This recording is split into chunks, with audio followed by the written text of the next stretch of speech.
I think we all survived the tropical storm. Previously a hurricane. Previously a tropical storm. Previously a depression. Previously an invest. Previously just some droplets of water coming off of Africa. Can I go any further by any chance? Or? At one point, it was a subtropical storm. Hey, quickly, before I forget, did anybody notice anything about the drive-in this morning? I did. What did you recognize about the drive-in this morning, Froggy? Well, a lot of mornings when I'm driving, I like to look at the water. Jizz. This morning, I couldn't see the water. Why's that? I don't know. The lights were off. Lights out! Lights out! Does anyone know that song? Nope. No, but I enjoyed watching you jump around. Hold on. No one knows Lights Out? I mean, I might. I don't know. It sounds like a familiar tune. Was it Peter Wolf? Was it? Look up a Lights Out song from the 80s. Or Not Blinded by the Streetlights. Right, like the douche and the roller in the night, or the douche. Wake up like a douche. Whatever it is. Every morning. Welcome, ladies and gentlemen. Andrew, find the Lights Out song from the 1980s, would you please? I think it was a kind of a minor hit. Hey, this is an 80s station and more. You got the MJ Morning Show. Hey, folks, yesterday was rough. But we got a lot of positive feedback on it. Listen, I'm sorry, I don't find anything positive about yesterday. But, hey, I'm very excited, though, about Monday because for the early crowd here that's listening right now, don't forget, Monday morning, we start giving away another 20 of the Microsoft Surface Pro 8 tablets. 20, starting Monday morning. In the 6 o'clock hour, Monday morning, we will give away the first tablet. Now, Monday morning at 6, the first tablet's just going to be some random caller that I come up with. Caller 35, let's go, something like that. So that'll be Monday morning. So all you have to be is the right number caller on Monday morning, and you win a Microsoft Surface Pro tablet. This is a Pro 8. This is a full Windows computer, Intel processor. I mean, this thing is gorgeous. We're also giving away the keyboard this time. Back in August, we gave away the tablet and the keyboard. If you wanted that, you bought that on your own. This time we're giving you the keyboard as well. Retail on this is like $1,349, and we're giving 20 away. So on Monday at 6, we'll just give one away, and then for the 7 o'clock hour, you have to know the name of the previous winner in the 6. We call it tablet tag, because sort of like tag, you're it. So in the 7, just know who won in the 6. In the 8, know who won in the 7. In the 9, when we give away the 9 o'clock tablet, you got to know the first name of the person that won in the 8, and you'll hear it all on the air. And then we repeat it. So for Tuesday morning at 6 a.m., it's not going to be just some random caller, because on Monday, we just got to prime the pump. On Tuesday morning, you need to know who won the previous day in the 9 o'clock hour, and then we do it all week long. Monday, Tuesday, Wednesday, Thursday, Friday next week. Microsoft Surface Pro 8 tablets every single hour during the MJ Morning Show here on Q105. Yeah, so lights were out. I don't know what this... Did somebody, turn a switch off? Lights out. Uh-huh. Blast, blast, blast. Lights out. Uh-huh. Blast, blast, I've never heard this. Lights out. You never heard this? Hey, Andrew, so who did this? Peter Wolf. It was, yeah, it was. It was Peter Wolf, yeah.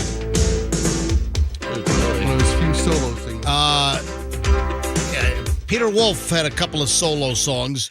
Peter Wolf was with what? Jay Giles Band, right? Yeah, Peter Wolf was Come on. Angel the Centerfold. So Peter Wolf was in Jay Giles Band, but Peter Wolf also did he do Come As You Are? That's another one. I think that was Nirvana. No, it was not. Hey, go find Come As You Are, and I think that was Peter Wolf as well, if I'm not mistaken. Right? Yeah. You ever hear this? Oh, this is another good song. This is like the 1980s jukebox from hell. Yeah, but I'm driving in. I'm like, what's going on here? Every single light on I-275 southbound, every light on the Howard Franklin Bridge was out. You guys ever hear this song? It's a good song also. Peter Wolf, Come As You Are, or Don't Come At All. Anybody hear this? Anyone know this? Hang on. You ever hear this song, anyone? No? Not me. Oh, really? Froggy, you never heard this one either? I could do without ever hearing it again, Come actually. on, this is a great song. Come as you are. Hoo-hoo. Don't come at all. We'll have a ball. Anyway, good song. So I don't know why are the lights out on the Howard Franklin Bridge? Was it because of Tropical Storm Nicole? Was it? Is there like an extension cord that got pulled out or something? And that's most likely the case. Just a Harbor Freight extension cord. You got unplugged on one side of the bridge, and the whole thing's out. Or maybe they're lit like Christmas trees, and one bulb went out, and they all did. Oh, that's a good point. Hey, Roxanne, I thought you were going to be late. I did too. And, well, you sent us this ridiculously long text. Really? Well, I want to comment on this, and I was going to wait for you to be here. I was not going to address this without you being present because I thought it would be grossly unfair to talk behind your back, but not really because we don't do that around here. It would be over 100,000 watt radio station. But I want to address something very significant. I want to read the text that you sent the crew this morning, which I don't know if you guys have read it. Have you seen Roxanne's text? I didn't get it. Yeah, actually, MJ, she must have sent it just to you. Oh, wait a I think minute. I did. Hang on a minute. Let me check on that. I thought Yeah, I mean, usually everything's a group text around here, Yeah. but oh no, this Well, is I was driving, so I didn't want to address all the people on the text, so I just said text MJ. oh, this and then this is just me. This is not the crew. All right, so Okay. you guys don't know where I'm headed. no. All right, I got a little issue with Roxanne, and I think you need to nip this in the bud. You got big problems. Roxanne, no, seriously. Are you kidding me? Roxanne, you've got big problems. Are you judging her? I'm judging. Okay. And also, I'm fudging. Okay. I'm starving. Also, we got to address what happened on the show yesterday. We were off the air for like most of the show. It was over 2 hours, or right at 2 hours. I think it was a little over 2 hours, but whatever the hell it was, we were off the air in prime time yesterday, which it pissed me off beyond belief. Our transmitter went out because the power went out because of the storm. And of course, we've got a diesel generator at our transmitter site in Tampa, and the diesel generator failed. So we were off the air. We were just dead in the water. Now, we continued doing the show on the stream and MJTV, and it was a loosey-goosey broadcast crap fest because I just didn't give a bleep. Yeah, But that was it was a little loose. I was really ticked off also. So we got to address that. But it looks like we're back to normal this morning. But Roxanne, if you don't mind, I'd like to offer you some advice. Oh, I don't mind a bit talking about this because I will put you in your place if you find anything wrong with what the text that I sent you. All right, then game this on. It's gonna be good. Game on, ladies and gentlemen. What's going to happen next? Find out. MJ Morning Show. Let's go. Let's do traffic. Pat is standing by 6.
You got the MJ Morning Show, Q105. Hey, everybody, we are all here together. It is MJ and Fester and Froggy, Roxanne, Post, Nicole. A couple of thoughts on that coming up. Don't forget, on Monday, we start Tablet Tag again. I'm excited beyond all words because we are giving out another 20 Microsoft Surface Pro 8 tablets. Retail value about $1,349 because it comes with the keyboard, the case. I mean, this is just an amazing prize. And it's not just one, it's not two. We're giving away 20 of these beginning next week, every single hour. MJ Morning Show, 6 a.m., 7 a.m., 8 a.m., 9 o'clock. Next week, Monday, Tuesday, Wednesday, Thursday, Friday, we're giving out these Microsoft tablets. These are full Windows computers. They are awesome. I use one every single day. Roxanne, got a little bit of a wheeze going. You hear that? Ooh, we need to get an oximeter. No, checked out. I'm just trying. I think I might have fixed it a little bit, but when I was breathing in, I was hearing a little bit of a, so I'm trying to cure that. Roxanne, do you know what I'm going to address with you? Any idea? I sent you a perfectly transparent text this You morning. did. Now, obviously, I'm going to talk about the text because I brought that up. But do you have any idea how this conversation is going to go? I'm not worried about it. I All know right. exactly how it's going to go. Oh. All right, Roxanne sends me a text this morning. Let me share this text with you, the MJ Morning Show listening audience, at 6:22 here on a Friday. Roxanne sends this text. It reads, and I'm the only one that got it. Usually, it's a group text. Usually, you send this to the whole crew. Because I was driving, and so I just said text MJ, blah, blah, blah, blah, blah, blah, blah, blah. And did you recognize the lights were out on the Howard Franklin Bridge this morning? You know what I did recognize? There Yep. were quite a few fishermen. Is that because of high tides? Once I got off the No. exit at MLK? They were not on. They were not on the Howard Franklin Bridge know. fishing. They were on the exit. There's They were like on the exit. like Exactly. a swampy deal in there. Mm-hmm. Yeah. So just a note to the Department of Transportation or the construction crews or whatever. The lights are out on the entire span of the Howard Franklin Bridge. Just thought I'd point that out. So Roxanne sends this text. So this was dictated by voice to text? Mm-hmm. So you can see the little dot, dot, dot.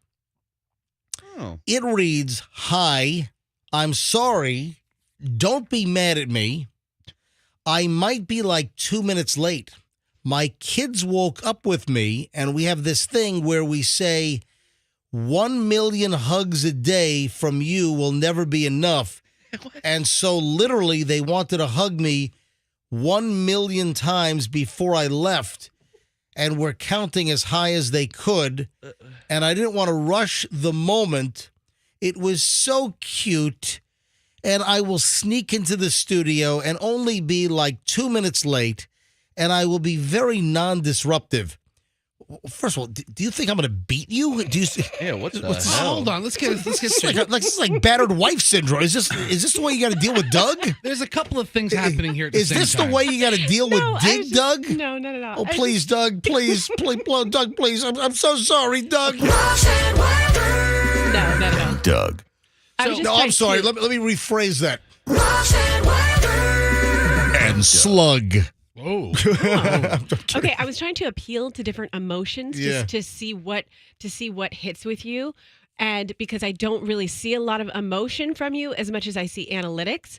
So I was trying to appeal to your sense Hold on. Yes. You see no emotion from me. You didn't see You're- emotion from me yesterday when well, we were off anger, the of course I when we see were anger. off the air from like 7:30 to 9:30 yesterday. No, I see anger. So I see more robotic. So I was like, does this man have a soul? Let me see how he Well, he hold on. reacts to this. You're questioning whether I have a soul? I'm teasing. Go ahead. Okay, whatever. right, I well- was talking at 5 o'clock in the morning to my MJ, phone. You Who can cares? obviously hear. I think Fester's trying to get a word in No, edgewise because listen. I kept hearing. it doesn't matter. All right, go ahead. You can obviously hear Roxanne. That's how Yes, she talks. Exactly. And you can hear Thank you. her over explaining things in basic conversation, which she does often. But this time she's doing it in a text. You're saying that Roxanne is an over-explainer? Hmm. Yeah. Maybe you're Really? right. Yeah, Okay. a little bit. But she's giving you enough detail to give you the whole story. And then you, MJ, you're really weird about some of the things that set you off. Yeah. And Quirky things. I mean, listen, you walk in the studio 10 seconds late. Oh, you guys are disrupting the whole show. And then you veer the whole show away from where we're going for 3 or 4 minutes. The whole crew ought to be here and not walking and making noise None and of that plugging in matters. headphones None of it while we're matters. coming on the. No, it does matter. Nobody in their cars Anyway. care. Nobody in their cars care what time we show up to the studio aside from you. Anyway, Fester's exactly right. And let me expound on that. I tried hold to on, send you a voice text. You want to expound on that? Yeah, Okay. expand I'm on just it. going to listen. And then there's And- this. And so I wanted to send you a voice text where you could actually hear my voice because it was a really cute moment in my house. I was like, oh, But look. it wasn't So one of then those. It wasn't one of those 'cause messages where you can hear the voice. No, because you have an Android, so I couldn't do that. So I couldn't convey my tone of voice. Oh. So I was using more syrupy baby language to convey my emotion at that moment in time. Let me invoke my parenting skills Oh, advice. please. You let your kids run all over you. You might as well just lay flat on the road and let a steamroller just run you over and flatten you like a bug. Excuse me. Yeah, like the, you know the cartoon. Yeah, I know. You know the cartoon Continue. where the steamroller runs over a cartoon just tell me when character, you're done. and then they peel the cartoon character up, and it's like a whole like a flattened out piece of silly putty or something. Chloe spent her whole summer in France on MJ's dime, and she's the Yeah. one that. Yeah, it really. Thank you, Fester. All right, Fester, do you have to overact? If that's the way to make a point, then yes. Chloe was doing a 2-month French course Yes. for full college credit Yeah. in France. That's what. HCC teaches the same course. You That's I no, took it. no, they don't. Chloe was in France for school, so you can't compare it. I'm just saying that Roxanne, if you don't get control of your kids, they are going to run you over your entire life. Just some of the observations. Okay, Like, so you got a problem? really because I want to hug my kids in the morning, but I let them have a lot of hugs from me. No, Really? no. Good point. I'm just saying that you let your kids sleep in your bed and then you complain how you don't get a good night's sleep. You got to lay down the law. Listen. If you give kids too much leeway, they're going to run all over you like they're wearing cleats and they're Okay. trampling on your face your entire life. Are you Put done? prong collars on them like I do with mine. I'm just saying that your kid saying, "Mommy, you can't leave. We need 1,000,000 hugs." so cute. At 5:30 in the morning. That is adorable. You need to be able to tell your kids, No. guys, Mommy has to go to work. Mommy can't be late for work. How many hugs So- did you get up to? I will give you 2 hugs each, and that's it. You have to lay down the law. You have to have some kind of, discipline in your house and not let your little 5 and 2.5-year-old run roughshod all over you. Okay, first of all, the example that you're launching this tirade towards my parenting Hold off on, this is a tirade? or a litany of my You bad want a parenting? tirade? I'll give you a tirade. It's like Okay. my dad. You want something to cry about? I'll give you something to cry about. Let me tell you something Yes. that this thick skull of yours, it's going to be really hard to permeate. But there's something that I have that nobody else in this room deals with, and that is Oh, called I thought I was going to say boobs, but then I looked at Fester. I got him. And What's up with that? There's something that I have that no one else has. Boobs? No, Fester's got Yeah. Fester's got bigger ones, actually. All right, Okay. I'm sorry. Go ahead. Yes, Not firmer, though. that is mom guilt. You guys do not know what this is. You do not experience it. I'll give you a perfect example. Last Friday, we didn't have to go to work, so I walked my kids to school. I was literally crying with my sunglasses on because that is what I give up every day when I come here. So Oh, my. You're going to See, cry. yes, MJ, because what you're are you making me doing? mad. See? And so this is what I deal with. Like, okay, hold on. I'm gonna See what give you did, myself- MJ? Talk. No, she's Talk. right. All right, hold on. Roxanne is crying. So- Good job, MJ. Yeah, I good don't job. Roxanne, I'm just trying to help had a way to you. get a So Friday listen, going. when your kids Yeah, right? Friday. Cry, All right, cry, Friday cry. Festivity Show coming up on 6:30. Friday, Cry Friday, about Friday, parenting skills. Friday, Everybody's Friday, working for the weekend. Mason Dixon. You wanna vibe. Everybody loves Friday. It's Friday. Friday. All right, Roxanne. Friday. So listen. Friday. Friday. So listen, this is something you don't experience. Like, I have to ask myself, is this worth it to be away from my children in the morning? I'd say no. I mean, I really like so if my kids are going to get up and want to say goodbye to me a little bit longer, that's fine. Yeah, And I I'm going to agree. take that time. Because- but as for your other comments about them running over me, I have a different parenting style than you. And your kids are turning out just fine. But my parenting style is Friday. Friday. Friday. Friday. Friday. Friday. Friday. Friday, Friday, Friday, Friday. Yeah, it is Cry Day! Yeah, all right, let's go! Quack, quack.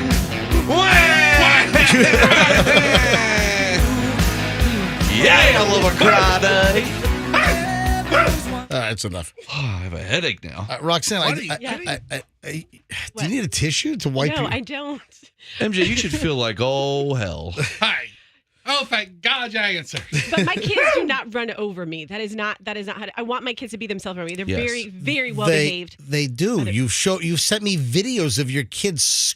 I call you, and the kids are screaming like banshees in the gosh. background. kids You do. forgot what it was like to have a 2 and a 5-year-old, apparently. MJ, remember when Julian shoved all the toilet paper in your toilet and flushed it and did something to the sink? I mean, you all went through this. All right, listen, I'm just trying to help you out, Roxanne, because Oh, you're so helpful. you're gonna come to me when your kids are teenagers, and you're gonna say, MJ, you were right. I should have nipped this in the bud back when they were 2.5 and 5. Yeah, buddy. I think they'll can be all really right. see that conversation happening. Never. All right. Hey, Never. folks, let me take a quick break here. When we get back, early morons in the news, and I have a sensitive item, which I think I want to do early in the show versus later in the show just because of the content. Sensitive enough to cry? Roxanne might burst into tears again in just a matter of minutes. Stand by. We're all going to be big adults about this, and we're back in a minute. Hang on. Next on the MJ Morning Show on Q105. If you're looking for...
here we go. Time for the early morons in the news. And I guess this might be borderline morons in the news, but I wanted to get this story kind of out of the way early because of the content instead of, it might be a little sensitive. And I mean, quite literally a little bit sensitive. Are you trying to protect the children's because most of them are off of school today? Yeah, that's true. I know that Hillsborough County's out. Are all the counties out? I think all public schools recognize Veterans Day. I don't know if that's the case, but maybe you can double check and give me a full report within 10 minutes here on the MJ. What was that? I just said, it's just odd that I get a time request on this in 10 minutes. Okay. No, Hey, great. Froggy, why are you walking around with an extension cord? What hold on. Don't touch anything.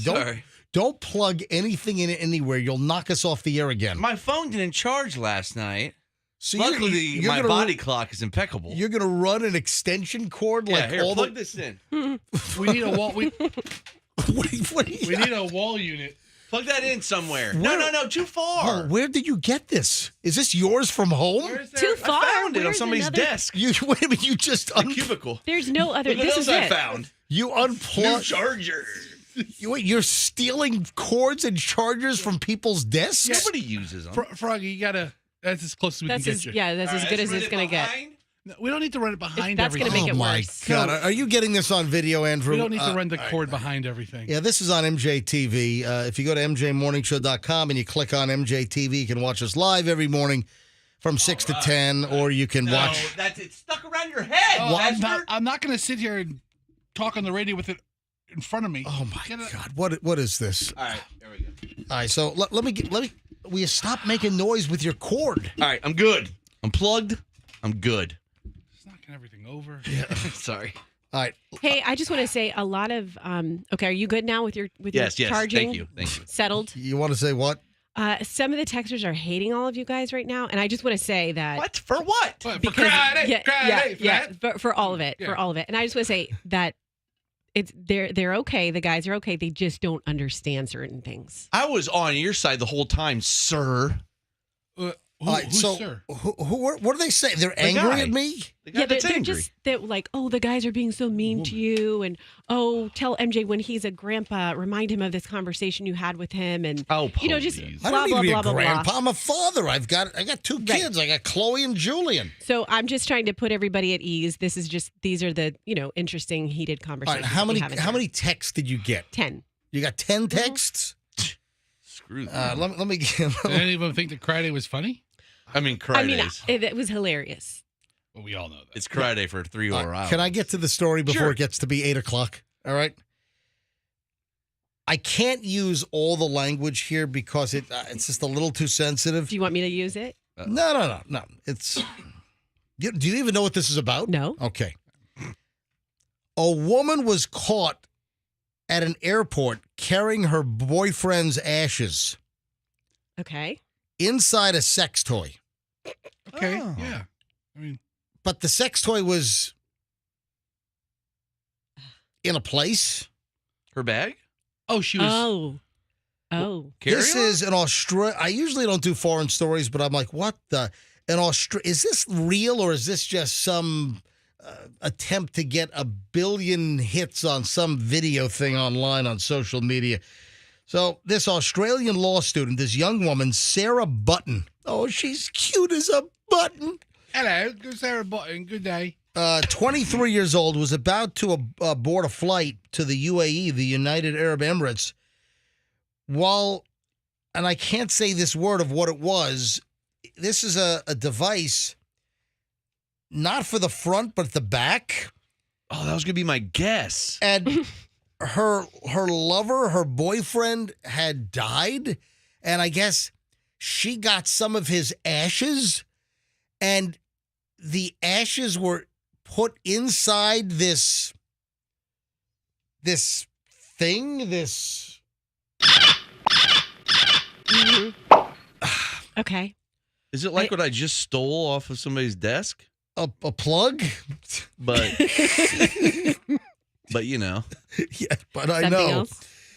Oh, my God. Well, I mean, everybody deals with the grieving process differently.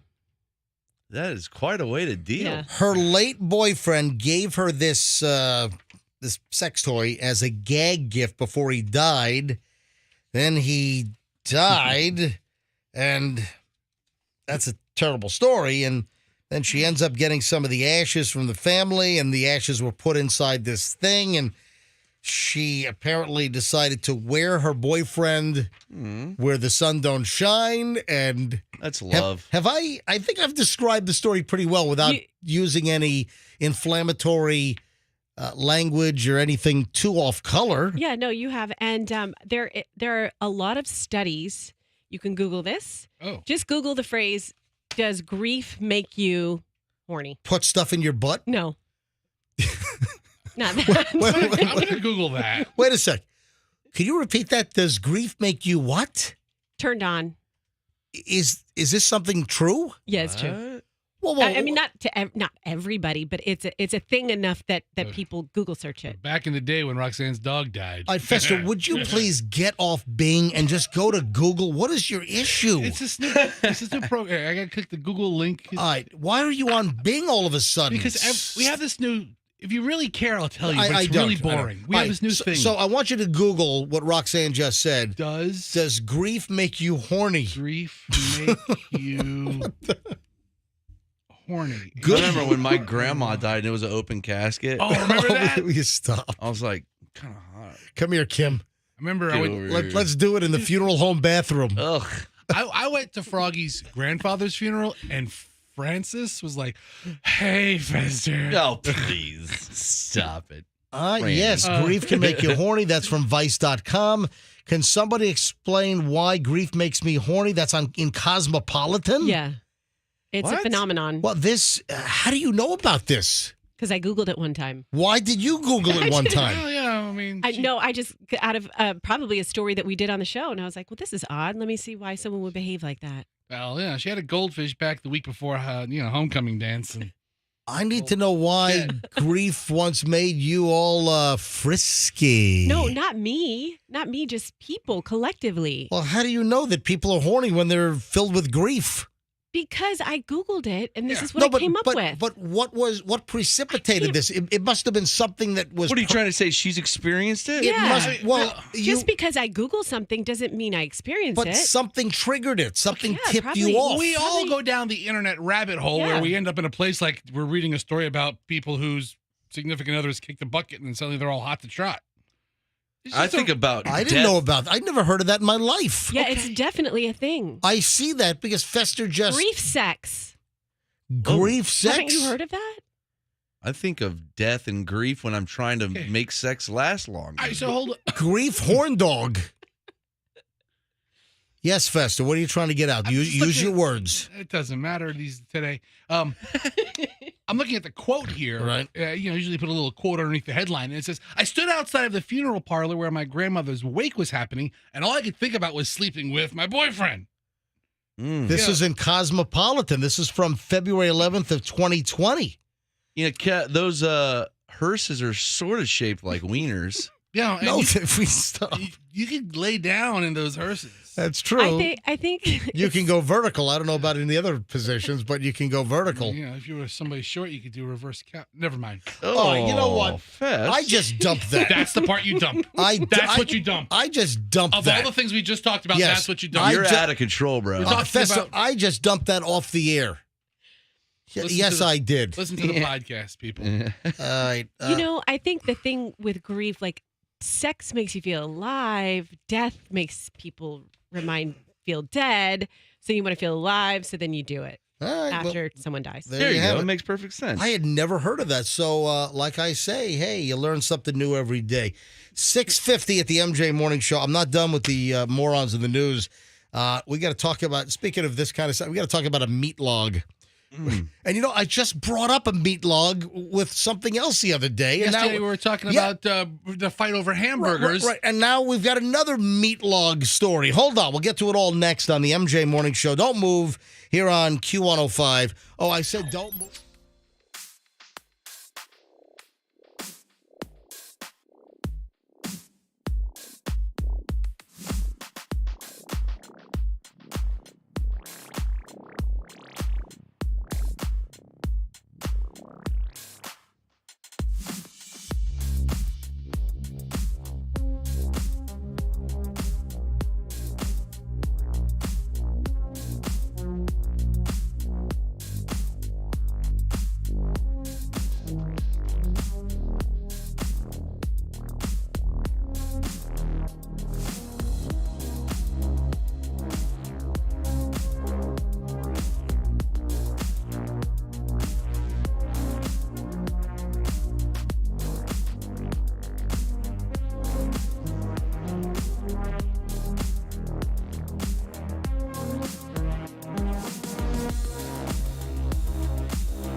Welcome, ladies and gentlemen. I am so excited. It happens on Monday. It starts all over again. The MJ Morning Show giving away another 20 of these Microsoft Surface Pro 8 tablets. They are phenomenal. I am a daily user. You know, Dom, the IT guy, he's the one that got me hooked on this Surface Pro. He gave me one of these things, and I'm like, whoa, why have I used this in the past? You know, I used to use like a big Lenovo 15-inch, and I still have that. I still have it in my office, and I have one right here next to me. But at home, when I'm doing show prep, I use the Surface Pro tablet exclusively now with the snap-on keyboard. It's fantastic, and it can be yours. Not one, not two, not five, not 10, 20 of them. We are giving away 20 more of the Surface Pro 8 tablets. These are full Windows computers, and we start again on Monday morning. Spread the word. You listen to the MJ Morning Show, you call in, you follow the simple little rules, and that's it. You could be walking away with a tablet and the attachable keyboard, which the retail value on this whole package is like $1,349. It's incredible. So Monday morning at 6 a.m., we start it all. It's tablet tag, and it's back. So heads up, Monday morning in the 6 o'clock hour, you want to be listening, because at 6 o'clock, 6:30, 6:45, somewhere in the 6 o'clock hour on Monday, I'm just going to say be caller number blank. And then that person's just going to win the Microsoft Surface tablet just instantly.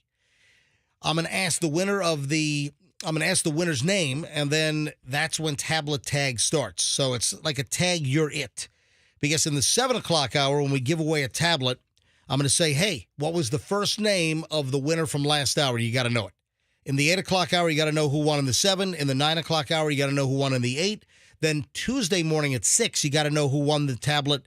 First name of the winner from the 9 o'clock hour on Monday. See, and that's how it goes. So we're giving away tablets every hour next week, 6 a.m., 7 a.m., 8 a.m., 9 a.m. hours, here on the MJ Morning Show on Q105, 104.7 FM, Monday, Tuesday, Wednesday, Thursday, Friday. So listen all next week for your chance to win one of these $1,350 deals. And it is sweet. I love it. I use mine every day. All right, you ready to have a little meeting here? Yeah, let's all gather around. Let's have a meeting. I thought we just had one during the break. No, it's not that kind of meeting. Will there be a PowerPoint presentation? No, if you take the word meat and you combine it with beat, Yeah. then we can have a meeting. Now, it's not the traditional MEETING. This would be an MEATING. It's a meat meeting. You say meat beating or meat meeting? You said beating. Or beat meeting. No, this is a meat beating. Okay? Well, you said meeting first. Right, but it's a meeting. I'm saying that the beating becomes a meeting. Oh, but because it's a meat beating, so Right. it's a meeting. It's a meeting, Oh, but it's gotcha. an MEATING. I would never thought of putting those two words together Not- and leave off the B. Not Okay.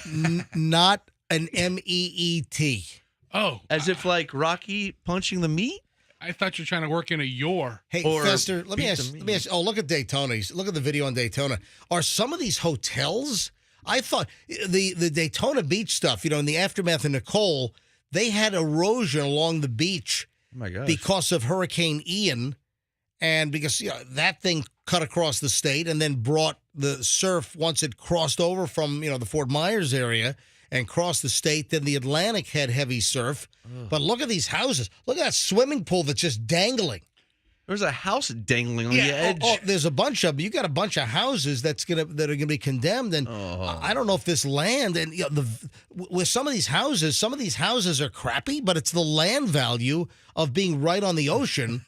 So I don't know. Are they going to be able to reclaim the land? Because a lot of the dunes or the underneath sand and I guess dirt was washed away because of Ian, and now Nicole kind of finished it off. And you got a bunch of houses along the beach in Daytona. They're done. They're toast. And I thought I saw like some hotels or some condos Right on the water's edge. like some multi 5, 10-story, 8-story place. I don't know if they're structurally sound, some of these places. God, what a With nightmare. some of the erosion from Nicole.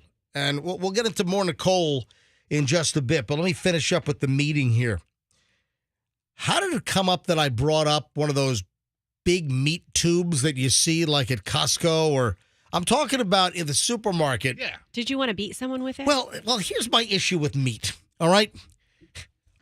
Why do some people buy the more like manufactured or factory meat that's inside the plastic tube? Why do people buy that instead of the white styrofoam tray of ground beef that sits on that little meat absorption pad with the cellophane on top? A lot of that tends to be ground right there in the store, I think. Oh, there's, Okay. there's a couple of reasons. All right, so is it cheaper to buy the ground beef in the meat log? One, there might be a price difference. Two, also how long something keeps. I mean, you know, if you buy the thing in the styrofoam, it's usually only good for a couple of days in the refrigerator. and then if you buy the thing in the styrofoam, it's because you're like running in and you just want to grab it and go, right? No, you don't want to take the time to I don't have it. I don't see that. It all like I don't see a difference. No, I'm talking about Maybe some people like the taste of the you log. buy the ground beef in the flat package versus Right. buying it in the big like tube with the big staples like the Oh, crimps. You know, the crimps on the end. I was confused. So I understand now. Remember when COVID first started and then there was like this rush on food? Yeah. I waited in line at Sam's Club for like toilet paper. Right, got up a couple of mornings early and made Right. it down there. And while I'm in the store, people are loading up on supplies, and I bought one of these 20-pound tubes of chopped meat. You bought a big meat I log? bought a meat log. It was the first time I've ever All right. bought one. But The- you know what? It works. It comes in handy. It's good meat. The reason why I'm bringing up the meat log and talking about a meat beating or a meeting is an Ohio woman slammed a female friend in the face with a 10-pound log of meat Yeah. during an argument, not in the meat aisle, but in the potato chip aisle of a Walmart in the Cleveland area. All right, a lot of times the potato chip aisle is just off of the meat section, so it's not that far of a walk. Hold on. Oh, you're telling me this is standard supermarket fare that the potato chips are near the meat? I said a lot of times. I've never seen that. I've I mean, never made you a don't know much correlation. about merchandising. Are you do crazy, guys? So, listen, you go to the Why Walmart- would you want chips near meat? They would get No, soggy in because the meat is usually on the side of the building, and then there's all the aisles. You can easily walk down any of the aisles. If she would have walked one aisle back, it would have been the I garbage bag worked aisle. at Publix for 7 years, and the meat is not near the chips, my Okay, friend. Exactly. That's at a Publix. Fester, However, at a Walmart, You're spouting out lies. you guys are crazy. You're just pulling meat and chips Dude, out of your wazoo. Dude, you walk into the Walmart. There's the bakery, then the meat section's usually right behind it, and then there's the aisles, and the There's aisles can be nothing but anything. the whole oatmeal. place is aisles. Right, but I'm saying is that it's possible the potato chip aisle is pretty close to the meat. I don't see the potato chip aisle close to the meat, but sometimes I'll see those kiosks pop up with just the chips hanging from them. Nobody's like the talking about kiosks here, Roxanne. He No, specifically no. said aisles. he said aisles. aisle. I don't know what you're talking about, Fester. I don't see chips near Listen, meat. I want to talk about listen, guys, just take it outside. I want to talk about the woman getting clobbered in the face with a 10-pound meat log You're going to be talking about it by ourselves because we're fighting about at a Walmart. Walmart. All right. So, in a deal with prosecutors, Manika Garner, 27, pleaded no contest to disorderly conduct in connection with an attack on her former neighbor. Garner originally was charged with assault. During the municipal court hearing on Tuesday this week, Garner received a 30-day suspended jail sentence and was placed on probation for a year. She also has to pay $155 in fines. According to the police, she was in a Walmart in South Euclid, Ohio, when she came across Precious Jackson, 37, who was shopping with her 7-year-old daughter. Jackson, who had lived downstairs from Garner at a duplex previously, there was a protection order against her ex-neighbor. Well, I guess, was there a protection order at Walmart? Cops say that when Garner confronted Jackson in the Walmart potato chip aisle, she threatened to beat the crap out of her and her daughter. Garner then allegedly pulled down Jackson's face mask and attempted to spit on her. When the spit missed, Garner reached into Jackson's cart and removed a $22 10-pound meat log. Oh. And cops called it a blunt object and beat her with it. Have you ever picked up one of these meat logs, MJ? No, I have not. All right, next time you're at a Walmart or a Sam's Club, I want you to handle one of them. They're big. And they're You big. want me to handle a meat log Yes. in Walmart? They're big, they're heavy, and they're soft. They're dense, but soft. They're not. Yeah. Yeah, it's right. You're getting if you got clocked with one of them, that's really a hit. And if you're going to attack somebody at a grocery No, store, if you get clocked with a meat log, it's not soft. no, okay, it's not frozen either. It's refrigerated. Realize, it's but still hard. It's still hard. You're getting if you get whacked with a 10-pound ground Yes, beef it's meat log. Not the same as getting I hit think- with a pillow, but it's pliable. You can push it. You can. Yeah. it's meat. It's pliable. So it's like there's a little bit of play. So when you whip it back to hit someone, you're going to get a little more force. Put some stank on it. Yeah. Hey, I've got a confession to make. There is a very popular holiday item that I have never had in my life. God. I know what you're going to matter with say. There is a very popular holiday item. oh, what, I know. what brings this up, though, is there was a theft of this item, and then the guy runs out of the store with the item and then tries to plead the fifth with security. I'm like, what is it? But then I'm like, I've never had this item, and I've deliberately never had this item. All right, what is it? That and a whole lot more coming up in just a bit. Oh, there's some kind of Zodiac lottery crap. We got the latest on Tom and Giselle, and they might be losing a ton of money in crypto. And, man, there's just a lot of stuff when we get back. I can't even scratch the surface, but I can scratch the surface because we're giving away 20 Surface Pro tablets beginning Monday here on the MJ Morning Show, and we will have full details on that next. Don't move. When it comes to your question,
God, I just got blasted with the scent of burning cannabis. Where did that come from? Are they smoking down in the law office downstairs? What is that?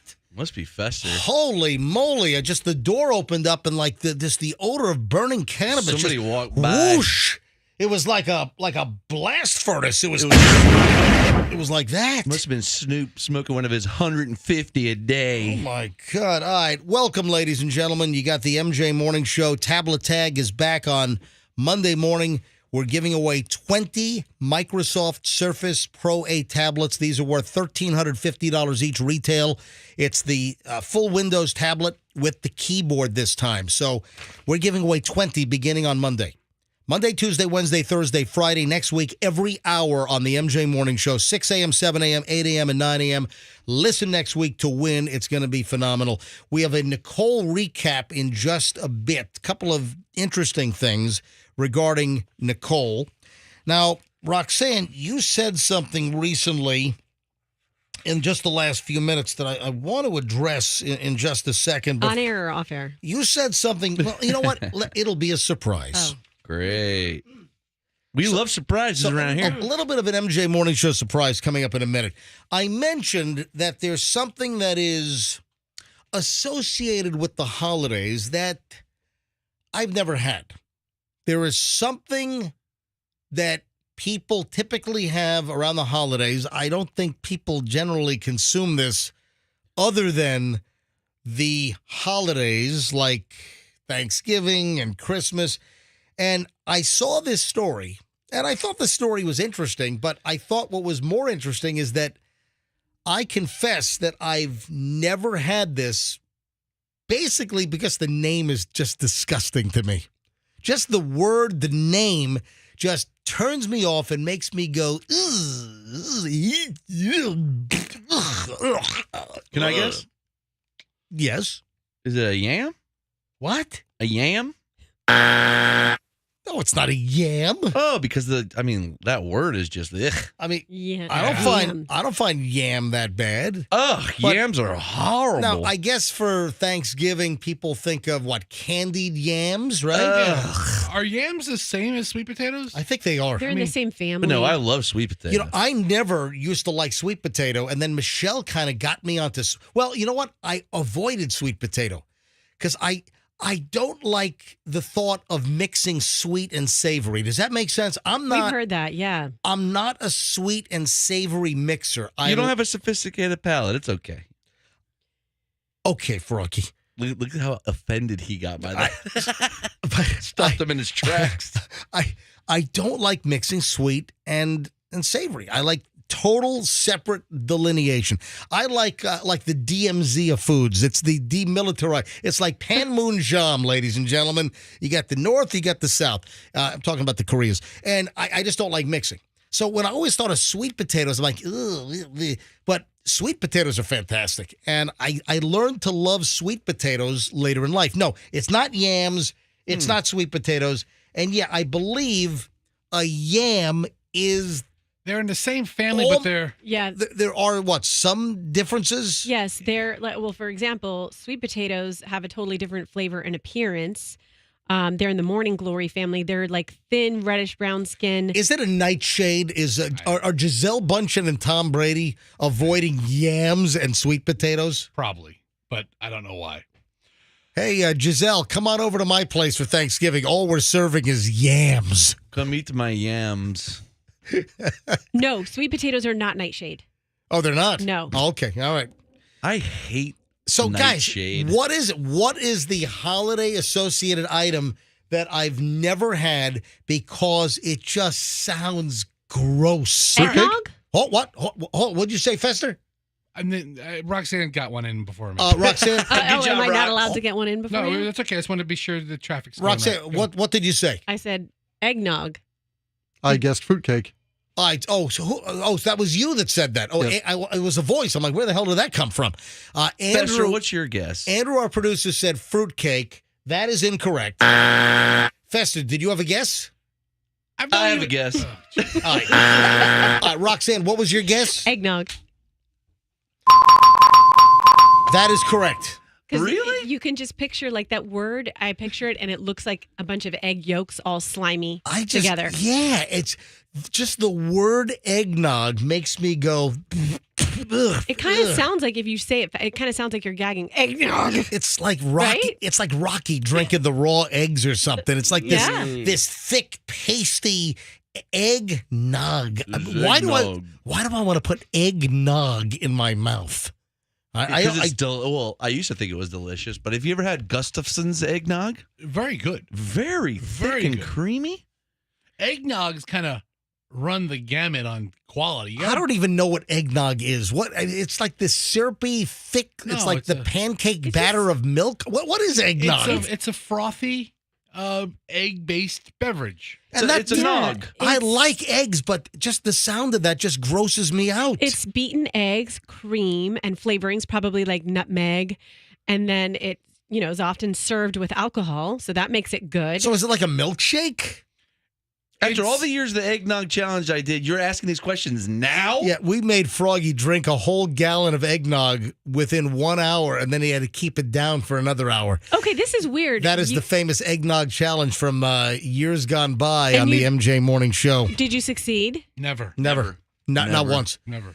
It's impossible. Never was the eggnog challenge successful, drinking a whole gallon of eggnog within 1 hour and then being able to keep it down for an hour. It was never, ever successful. We probably did it, 15 years in a row? You can watch all the videos on YouTube if you look up Eggnog Challenge MJ Morning Show, And the failure after It failure. was some of the most repulsive sounding audio ever broadcast. It was horrific. So with a stomach like yours, that you probably weren't the best person to do So that. that's why this is why it's all because of MJ. Yeah, Froggy thinks that he has IBS because of the MJ Morning Show and that we caused it because of like the eggnog challenge. And I'm eggnog intolerant now. Yeah, producer Andrew, yes. Yes. Did you ever get the full gallon down in an hour? I don't know that we ever made the whole gallon. I think No. it would always be like a quart I and a would half have it left. down, and then I would always reverse it right before. The reason why I'm bringing up the eggnog challenge is I saw this, kind of a morons in the news story that a Texas guy in Wichita Falls, Texas, stuffed a bottle of eggnog in his pants and hairbrushes in his pocket and then fought with a store employee, Kevin Ellis, 38, also charged with failure to identify when police said he pleaded the fifth when he was asked his name. Also, he's wanted for a violation of probation, for a previous injury to a child conviction. This guy's a treat. Yes. So this guy shoved eggnog down his pants. Of all things you're going to steal at a supermarket or a store, it's eggnog? Really? Okay, so eggnog is really pricey for what it is. Really? I mean, it's a lot. It's compared to milk. I think it's like double the price. Okay, here's a question. When you read the ingredients of eggnog, it basically sounds a lot like ice cream. I think, that's why I said it's like a milkshake. Yeah, so you So, love ice cream. I might like eggnog, but just the name eggnog, it just repulses me. I'm sorry. Eggnog. It's just like snot. I don't know. It's like I just think of like egg snot. It's not yolk. It's a creamy egg-based beverage. I mean, you can try it if you want to. I mean, I've never had eggnog, and I don't foresee starting anytime soon. All right, speaking of food, are we on the air? according to the red light in the corner, yes, Yeah. yes, we are currently. on the air. I'll address that debacle from yesterday in just a matter of minutes. Folks, I was beside myself. I was just emotionally drained. I was a nervous wreck. I was popping Xanax like they were Pez yesterday. It was really quite impressive. You shouldn't chop them up and snort them like you were doing. You should really just eat them. I've never had a Xanax in my life. All right. I've never had a Xanny, never had a bar. All right, now, have you, who just mumbled? Festerman mumbled something. What did you just mumble? Oh, did you hear that? Yes. I'm Because your sorry. mouth is right by I'm the sorry. microphone. All I heard was, All I'm he does sorry. is I'm mumble sorry. himself. You talking about you never had a Xanax? yeah, what did you mumble? I said you could probably use one. That's what I mumbled. Fester, I mumbled. you are so I mumbled. disgruntled. I mumbled. You could probably use one. You're like that. You're, Yeah. you're an angry person. I'm not an angry person. I'm the most honest person in this room. And the angry. No, you're angry. You're disgruntled. I'm not an angry person. You know what? It's just- listen, I'm going to rename you disgruntled. listen. That's Hey, fine. it's the MJ Morning Show. It's MJ here with Froggy and Roxanne and disgruntled. Hey, I'm bringing Zanny bars for MJ today. You could benefit from them. Disgruntled, chill out, man. Listen, I have no issues with this. A woman. This is crazy. Come on. But this is apparently known in like the bodybuilding community or folks that want to exercise, work out, have energy, and lose weight. This is a thing. This woman claims that she lost over 90 pounds and eating candy was a big part of it. Yeah, that seems very suspect. All right. What was she eating? Like Okay. butterscotch? Hang on. Festa, get ready to get your fat fruit-cutting stubby fingers on the keyboard over there. Let's go. And get ready to Google this. I'm the angry one. That was very vicious. Yes, that's a lot Put your for fat, disgusting fingers and look this up. it's a lot for just typing. Did I say fruit cutting? I Yeah, don't you eat- sure did. You know I All don't right. eat fruit. All right. This woman is named Pratima Bassi. She's a makeup artist by trade. And apparently, a couple of years ago, her weight zoomed up to 265 pounds because she loves chocolate. And there's some kind of favorite chocolate and cream-filled cookie. So she was just eating all kinds of crap. And Yes, they're called Oreos. Yes. well, hold on. Quite the novelty. The story says her love of gooey chocolate morsels and cream-filled cookies. Mm. All right. So I guess those are two separate things. She's 23 years old. She's from New York, from Rockland County, which I'm familiar with because I grew up in Nanuet, which is in Rockland County, till I was 11 before we moved to Virginia Beach. So she, back in 2018, she said, you know what? I got to lose this weight. I got to go low carb. And then she would do these 90-minute strength training workouts 5 times a week.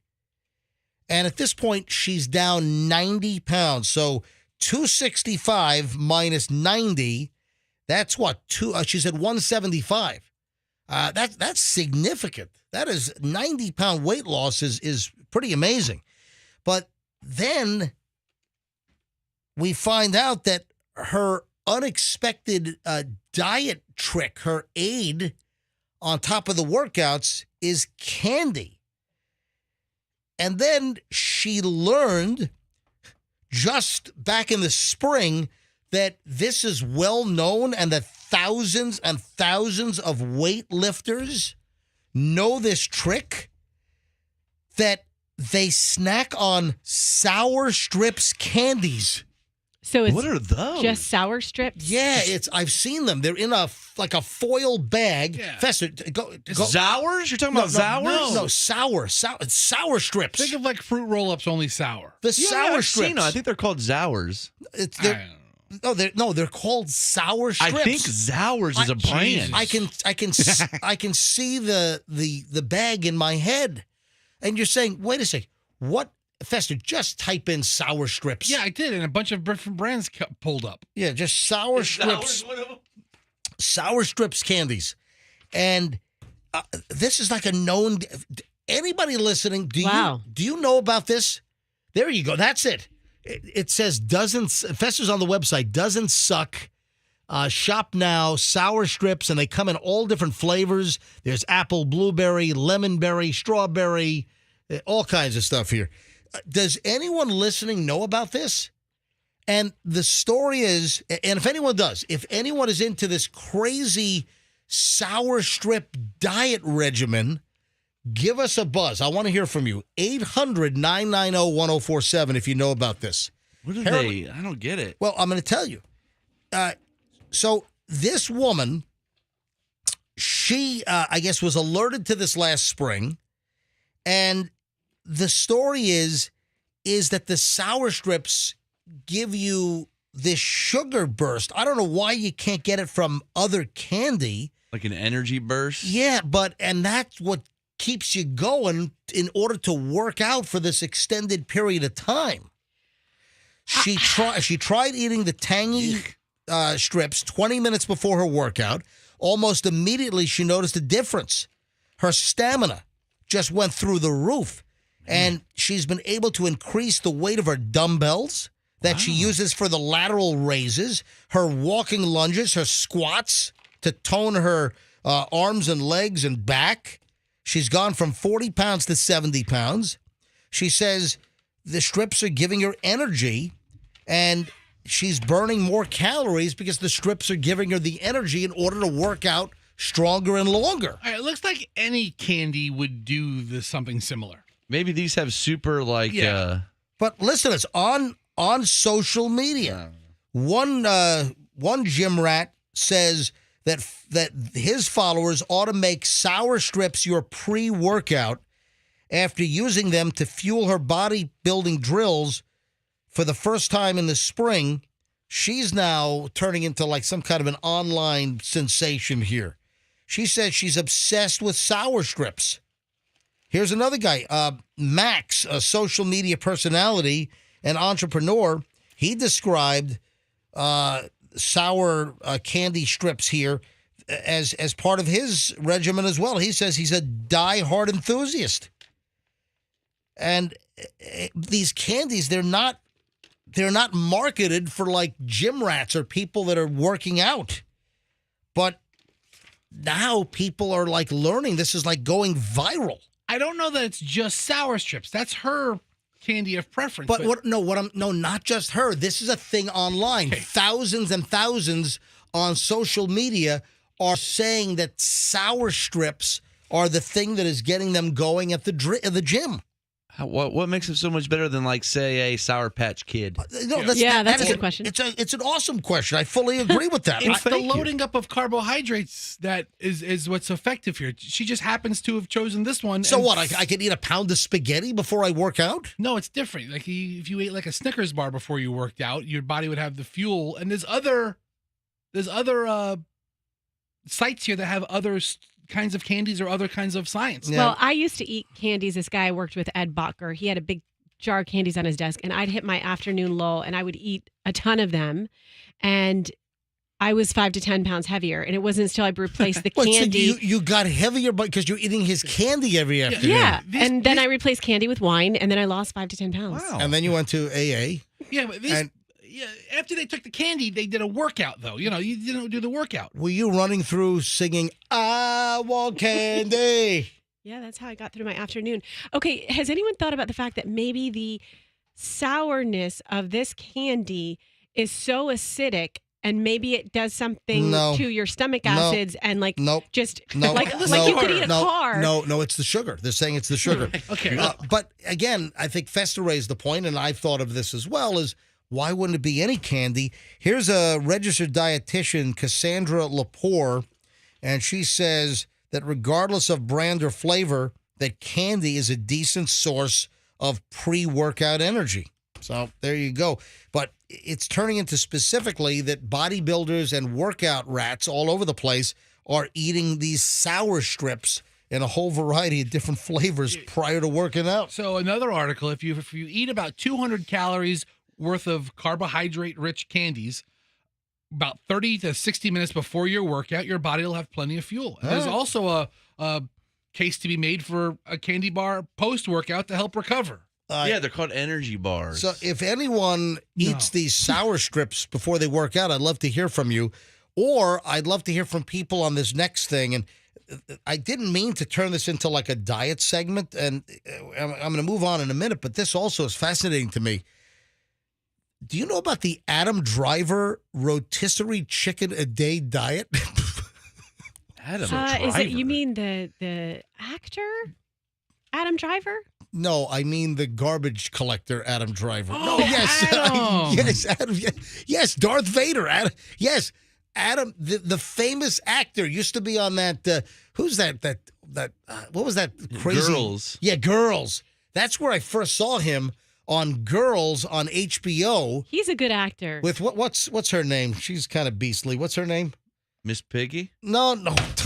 She's I'm She's kind of beastly. Well, no, that's not a body shaming thing. Just You talking about Lena Dunham? yeah, her attitude. her attitude. She's I love her. She's kind of offensive, I'm not saying beastly. I'm not saying that in a body fashion or a body shaping thing.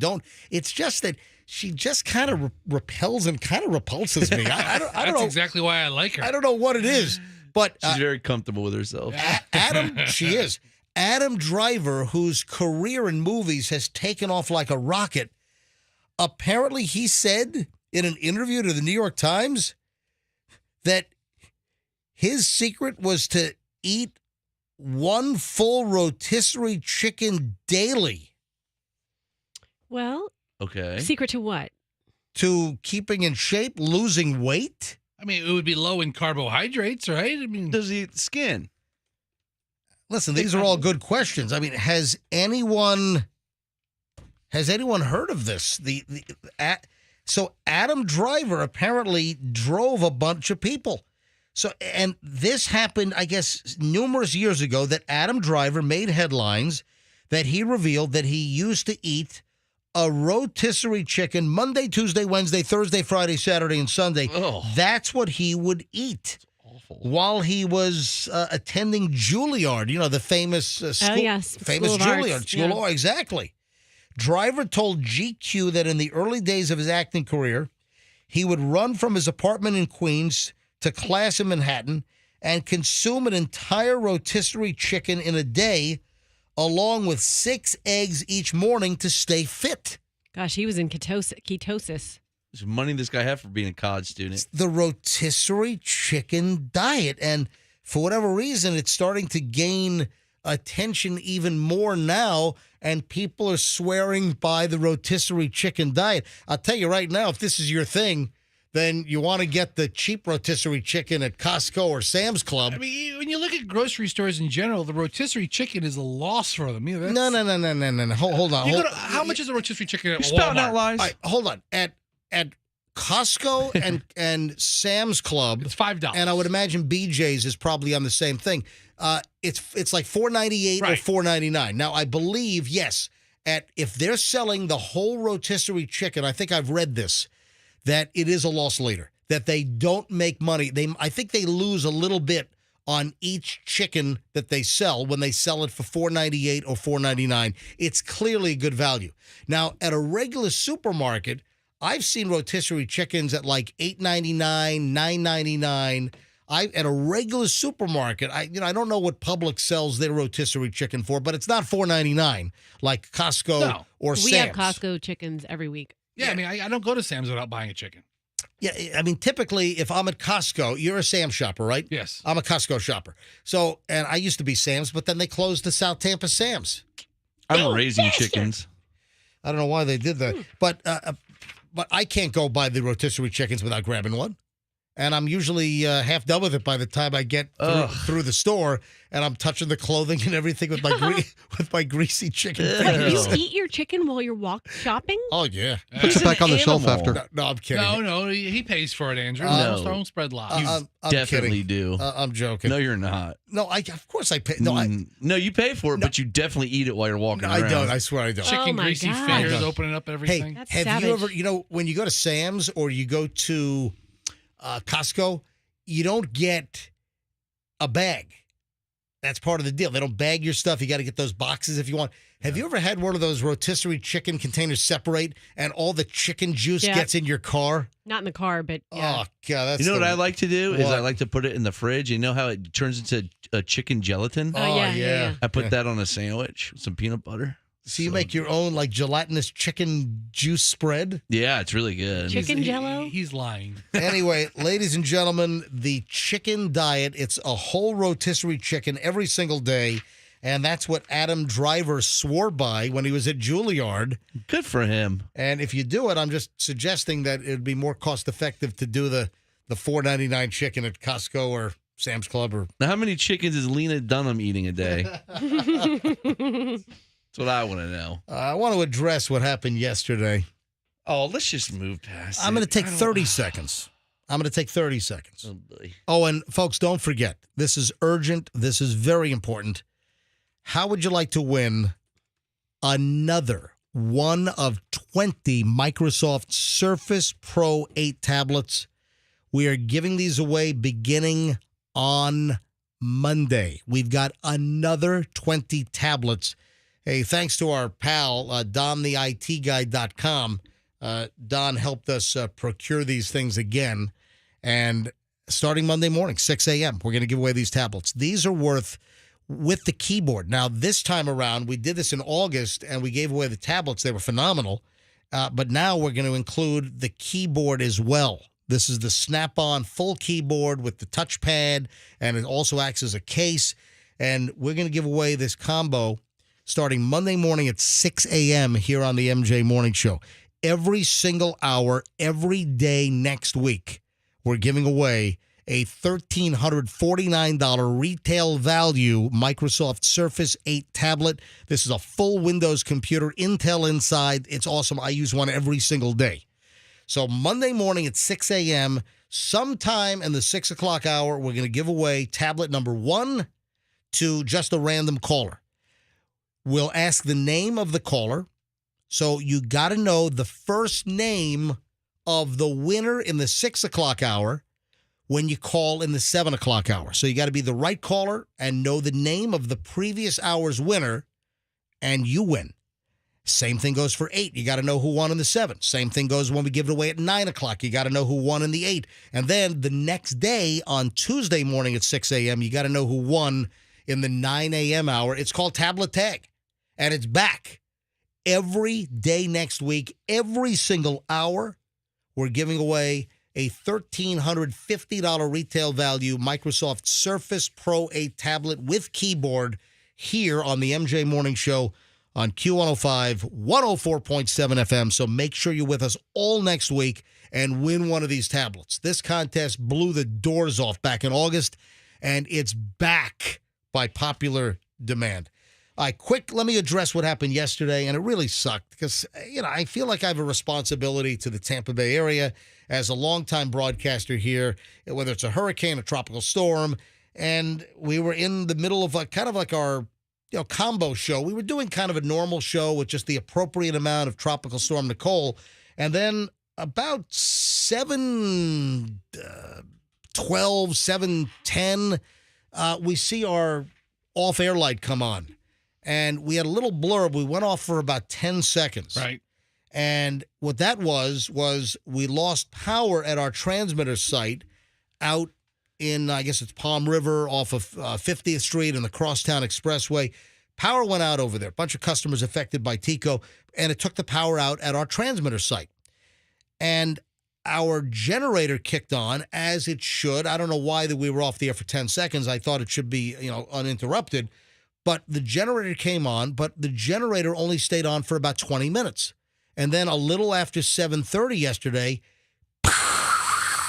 we were off the air because TECO was out, our generator failed, and we were off the air for over 2 hours. And I'm busting. Now, we did do the show. We continued doing the program. We streamed it. So the podcast is available from yesterday, and also it was on MJTV, which a lot of people found our loosey-goosey, I don't give a bleep deal with our transmitter off. A lot of people found it very humorous and very entertaining yesterday. So if you have time this weekend, maybe you want to go listen to the Thursday, November 10th podcast or watch MJTV, as it was certainly a little bit of a different MJ morning show. Yeah. Yeah, it was. A little bit. Let me just put it that way. Yeah. Well, it was a little different, and I will tell you, I'm reading a text right now. Yesterday's show was streaming gold, Roxanne. Gold! ! So it'd be nice if we could capture the realness and the looseness and then combine it with the structure that is your crutch, MJ, and then I think that would be amazing. Whoa.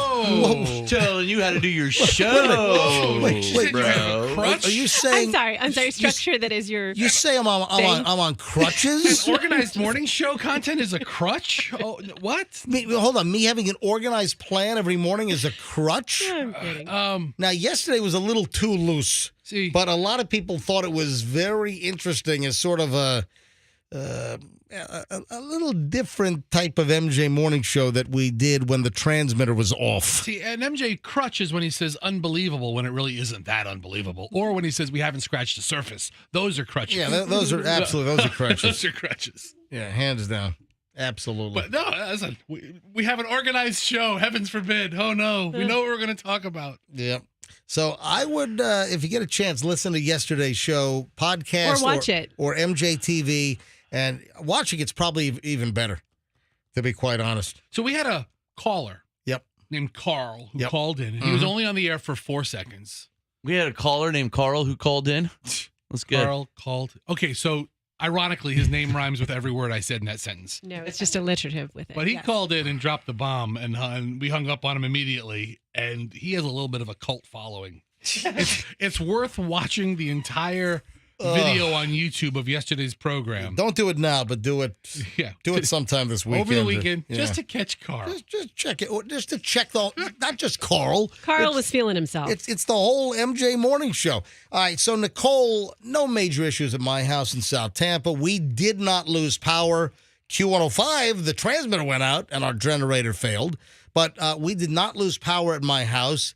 And we just had, I don't know, some leaves down. No major branches, nothing. So, any guys, your house, everything cool and copacetic? I saw the bay after the storm was passing away. That's when the tide came up and the I got a little heavier out in the bay. That's what I noticed. But you guys, anything at your houses?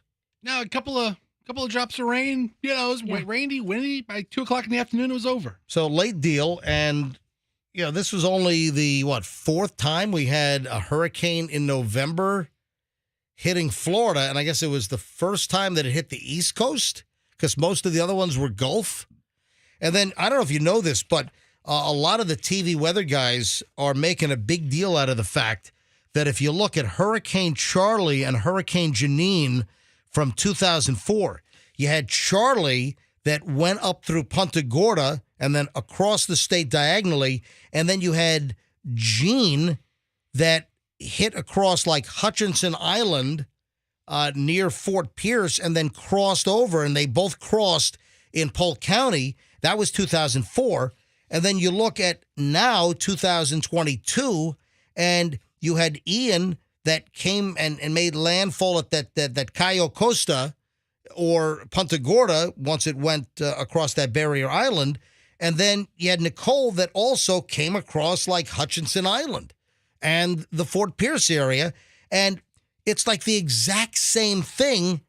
And the two this is what's crazy, from Charlie to Jean in 2004, and then Ian and Nicole just the last month and change, both 2004 and 2022, both of the storms that went in the exact same path were 43 days apart. In both instances, the two storms were within 43 days of each other. Wow. That's a little weird. That must be a hot topic on the weatherman boards. I don't think there's any psychic phenomena here, but it's just totally coincidental, and certainly, in Roxanne's book, probably a little spooky, right? I mean, there's a pattern there. Yeah. Does this give you like kind of the? Ooh, yeah. Is that it? No doubt. So all the weather guys are saying, "Oh my God, we got repeating hurricane paths and the same paths on these two hurricanes back in 2004 and now 2022." I think I brought that up. They were both 43 days apart. I didn't bring up the 43 days apart, but I was like, yeah, that's same thing that happened in 2004. Weathermen unite. Let's talk about this. Hey, weather guys, let's get a nerd curd convention going on. Talk about storms from 22 Did you years ago. say weather nerds unite? Is that like Wonder Twin Powers activate? Weathermen unite. We have something to talk about. Something's fishy on the weather world. It's a group that we're starting right now. April showers, get in here. Let's talk about this. Hey, you, Mayflowers, come on in. Yeah, we had a Category 1 that hit, and it was just briefly Cat 1, then it turned back into a tropical storm.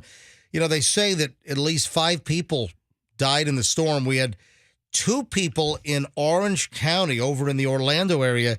They were electrocuted because they touched a down power line. Yeah, just God. you got to always assume that any wire lying on the ground is a down power line. You just got to assume if you see a black wire on the ground, don't touch it. So you got 2 people electrocuted. Then we had 2 others that were killed in a car crash. Jeez. I guess, was that the Turnpike or something? So, yeah, I guess that was Orange County as well. So we have 2 that were electrocuted in Orange County. Then 2 more died in Orange County in a car crash, according to the FHP. And then a 5th person, 68-year-old man, died from an unknown cause on a yacht in Cocoa Beach. Well, how do we know that's even Nicole related? I don't even know, rest in peace, sir, but I don't even know if that's Nicole related. Jeez. Roxanne, do you know what you said to me off the air, I don't know, maybe in the last hour? And I kind of rolled my eyes. I don't know if you saw the eye rolling. Oh, I know. No, I know what you're going to say. And I said that to you off the air because that's not something that I would say on air. That was just for your edification. Because what? That's gonna boost my spirits up? No. I just, it's to give you some clarity in your mind about. All right. Now, Fester and Froggy were out of the room. Would you mind? Interesting. Would you mind repeating it on the air? No, I'm not going to repeat it on there because it's too braggy. What? Well, then I'm going to say it, but I would like you. I tell you, I'm not going to say that. I'm not going to brag like that. I was just doing it in your face to you. So you would brag in front of MJ, but not in front of yeah, Froggy? because he's a big bragger. He brags all the time. I do not brag all the Brags a time. little No, I bit. don't. You're a low-key bragger. Hang on a minute. It's 8 o'clock. I'm picking this up in 10 seconds. Hold on a minute, because I need you to say it. It's 8 o'clock here at the MJ Morning Show, and that means I've got to give you the Trip a Day song that you need to listen for. So today's Trip a Day song to win a 3-day staycation at Saddlebrook Resort is White Wedding by Billy Idol. White Wedding. It'll play in the 5 p.m. hour today. When you hear it, be caller 7 and win the Q105 Trip a Day. All right, so Roxanne, come on, just tell. I would never say that. You're literally the only person I would say that I to. am giving you permission. I don't want permission. I don't want to say it. But I need you to say it. What did you tell me while Fester and Froggy were out of the room about an hour ago? It was about my kid's report card. Right. And what did you say about your kid's report card? Because you are always like bashing my parent. Oh, they're out of control. They're this, they're that. Well, guess what? She got a perfect report card. So obviously I'm doing something right. Roxanne bragged to me while you guys were out of the room and said, MJ, I want you to know She should be proud. that my kid got a perfect report card, to which I responded, she's in kindergarten. I mean, But did she get like an A with playing with blocks? Oh, look at him. He's putting it down. Clearly, it's been a while since your kids have been in kindergarten. I'm like you. Am I being obnoxious? When I see the homework my kid brings home, I'm like, damn. When I was in kindergarten, I was like, this is a triangle. That's the color green. Like that's the stuff I was learning. She got an A in snack time. Oh, come on, MJ. It's harder than categories that. are science, math, everything that normal kids study in school. wait a They're minute, starting them early. She's doing math in kindergarten. Yes. I'm trying to think. You know what? In kindergarten, I have a memory. Am I being obnoxious, guys? If I'm being obnoxious, You're being a little brickish. am I being a little prickish? All right, then I apologize. maybe a little. All right. I mean, it's something to be proud all right, of. So Roxanne, with you guys out of the room, Roxanne wanted, I think, impress upon me that her daughter got a perfect report card in kindergarten. And this is because whenever I call Roxanne, her kids are screaming like they're being stabbed in the background. And you're hard to get off the phone with, and you call during the witching hour. You want to talk for 30 minutes, and it's like right when my family is. That is BS. Witching hour. I talk to you maybe once a month. Yeah, that is true. Maybe once a month, and I'm on the phone with you for like a minute or two. I don't want to talk to you for half an hour. I'm totally calling you with something we need to do. I actually tell the kids, I'm like, oh, it's MJ. Scream as loud as you can. Scream. Act like you're killing one another. And they're like, MJ, I gotta go. You get off with me, actually. The point I'm trying to make is that whenever I call you, your kids are screaming in the background, and you're like, kids, stop, it's MJ. I got to talk to MJ. And they're going, ah! And they're screaming. They're banshees in the background. And the deal is that whenever I usually hear about Roxanne kids, they're out of control.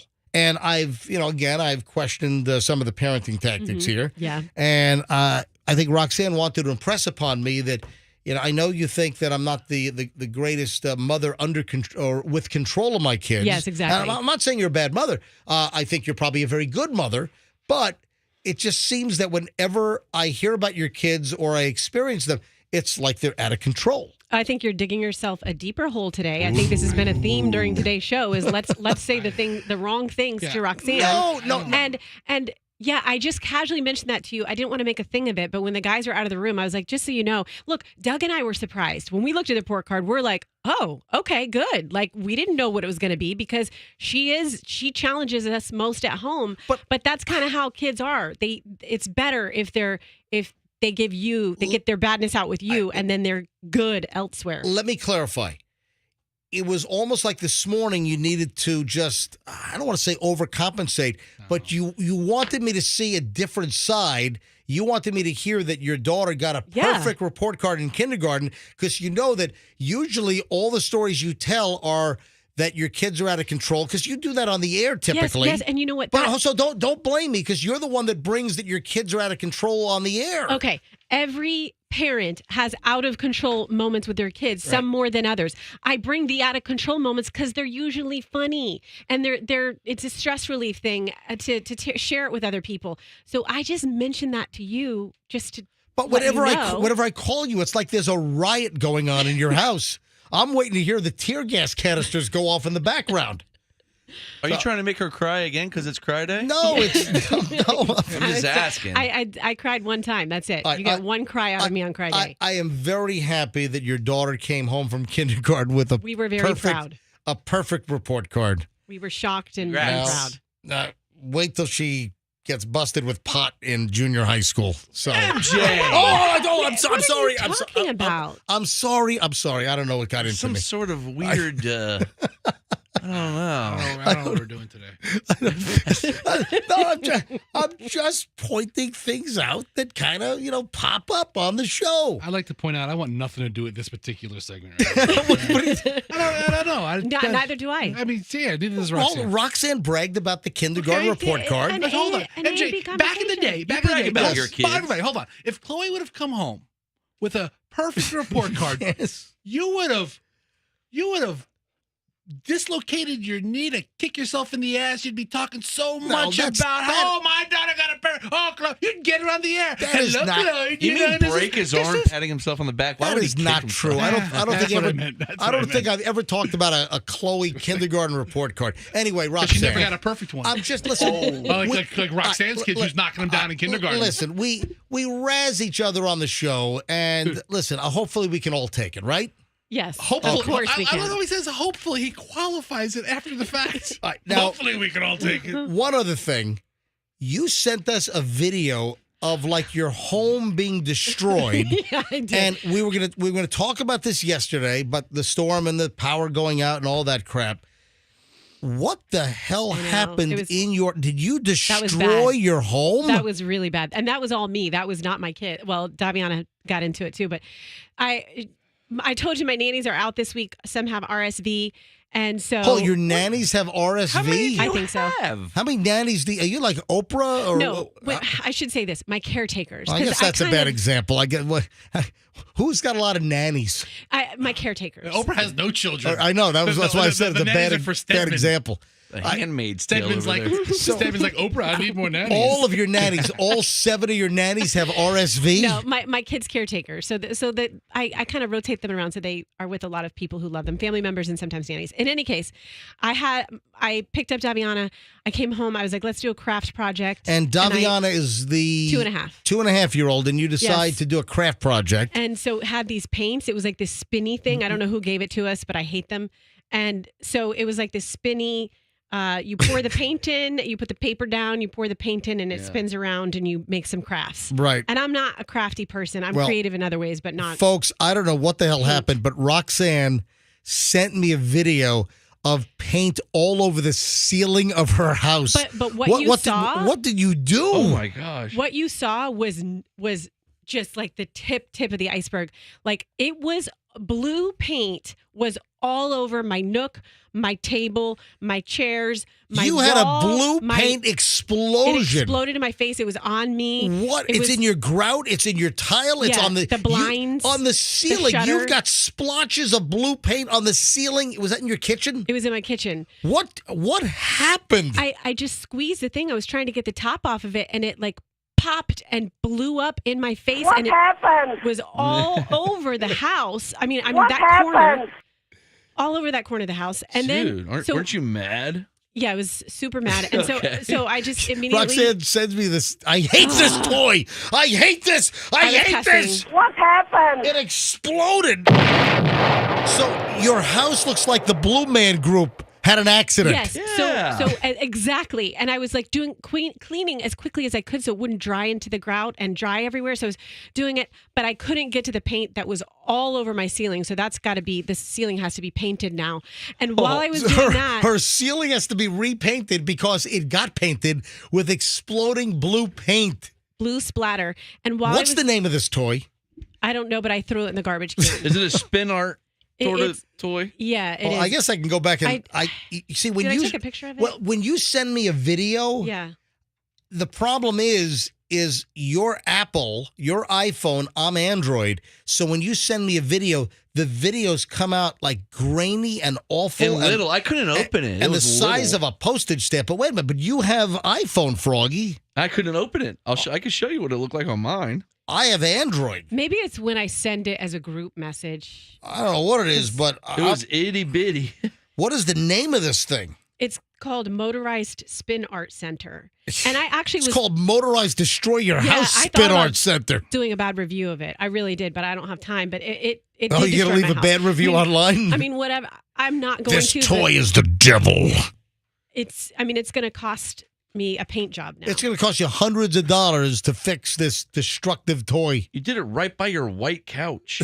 And- Why would you do that? Go outside. This is a spin art disaster. That's an outside toy. This is like a spin art blue paint IED that went off. and while I was doing that, so Daviana was helping me clean. So I gave her a water bottle, a squirty water bottle, and I didn't see what she's doing. She sprayed the entire wall where we have art hanging. So Oh. all the marker was bleeding down the Oh, wall and my into the grout. God. And then she stood up on the couch because she's potty training. And she's like, look, and she positioned herself over an electronic keyboard. Did she like- pee on the what? Yeah, and she goes, "Look, Mama, I'm peeing," and she She peed in the middle of the paint while I'm explosion. trying She to jumps clean on the your paint. couch What? while you're cleaning the paint explosion. She jumps on your couch and squats and pees, and then Into says, an "Look, elect- Mommy, I'm peeing," and you're giving me a hard time talking about your kids and how they're out of control. It was just a moment in time. That was a Look, bad. Mommy, I got an A in peeing in kindergarten. Oh, that's She that's peed on an electric keyboard. That's the preschool one, yeah. right? Yeah, exactly. Dude, yeah, are this is you a different kidding? Your one. kid, you need to put down some pee pads for that kid. You got to get wee pads like she's a puppy. I teach my kid to go on everything. So wait a minute, your daughter squatted and peed on an electric. What was it? It's like one of those pianos, the kids' pianos. Oh, that they're an- electric. a keyboard. Yeah, a, they play the music that goes along with it. Mommy, piano. a piano. That's funny. Look, Dude, it's- what's what's your well, face? she's two. That's like when you do Captain Crunch and you crunch somebody's foot. It's like, look, piano, and then you pee on a piano. spell I cup? Oh my God! Anything else? No, do you want me to tell you that yesterday she went number 2 on the potty by herself and she didn't No, have any that's- accidents? that- I mean, that- that's the boring part of all right, it. I think I've had enough. She turd on the piano. Well, you do have the black keys. Oh, this one comes with brown keys. Thank you, Froggy. Thank you, Froggy. My Wait. God. So, how much damage to your house? And are you going to hire a painter to? Yeah, I mean, immediately when it happened, I texted Doug. I was like, I need to get this out of the way. I just destroyed the house. This is what it's going to require: a new top to the blinds, a new this, go. Because you know what happens is he has all his people that he works with that fix his houses, the rentals, but then stuff gets, postponed at our house. I'm like, I want Wow. this fixed today. Well, I think you need to tell us the exact name of this toy so we can Yeah, I warn told our. you. We got to warn our listening audience. What is the exact name of the toy? It's the motorized spin art. Yeah, Hold on. it You uses- mean on the box it says motorized spin art? Yes. That is the actual name, the proper name for the toy? Listen, it uses centrifugal force to make paint patterns. But I don't think it's supposed to destroy your walls No, and ceiling. I didn't even get to the spinny part. Well, wait a minute. I just was then how opening the the hell? Wait a cap. minute. You were opening the Just cap opening the cap of and it. it sprayed all over Yeah. your house. Oh my so, gosh. so we're giving a bad name to this toy when it's just opening the cap. It sounds like operator error. It could have been. Sounds But like it that's could why I have gotten don't. a lot worse. Yeah. Oh my God. This is also not good. Teens start vaping within 5 minutes of waking up.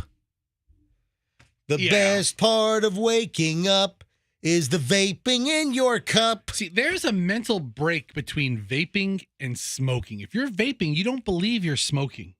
That's a problem because You carry your vape in your pocket. there- I see it happening all the time in buildings, in there are stores. kids that are destroying their lungs with this vaping. That has to be like worse. The people that think that vaping is a safe substitute for smoking are really getting messed up here. So I saw a new study. A study was published earlier this week in the JAMA Network Open Medical Journal, and it looked at self-reported data from more than 151,000 Centers for Disease Control and Prevention surveys from middle and high school kids across the country.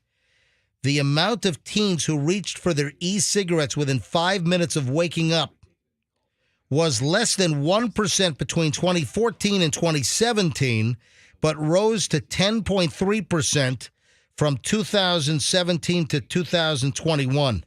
All right, Fester, you're trying to be quiet over there, but you're on the Fester is on the I phone know. talking back here. Right. What are you saying? Okay. No, we had so- nothing. Go on. Who are you talking to? Andrew had a call lined up, and we were moving on. I was just telling her we're moving on. And Well, tell Andrew. I don't need you going in the Best background. was just trying it was to do very- his good job. it was very nice to talk to Judy. All right, fantastic. But folks, this is a danger. Teen vaping is, I guess, through the roof, and you've got a significant percentage that teens are vaping within 5 minutes of waking up in the morning. Absolutely. God. I bet you people vape before they pick up their cell phone half the time. MJ, I see vaping everywhere. And it's almost exclusively indoors. You walk around the supermarket, you see people vaping down the aisle looking like Puff the Magic Dragon at the other end. I know those clouds are so thick. Well, they used to be thick. Now they're not as thick as they used to be. But back when this vaping first took off, it looked like a 3-alarm fire coming out of your because head. the vape smoke is much like whiter and thicker and denser than regular cigarette smoke, and so it looked like a bad engine starting up, Right? and where you get that gigantic puff of smoke. It's like, what is going on? like of oil in your system. Or that they've finally voted on a new pope. Remember Yes. I showed you they would have the thick cloud competitions for Okay, vapors? But I think that's different than like the cartridges they use now. Those cartridges now don't produce. I've nearly- seen the old school ones, the big box. You would see people at the airport. Yeah. All I can tell everyone is if you've got a teenager or a young person you know that vapes, you got to stop them because it's just not good for you. Give them at a all. cigarette. I'm curious what you guys have to say about this. And I read this earlier in the week, and it's been in my pile. I've been wanting to do this for a couple of days, but I wanted to have the appropriate amount of time to discuss this.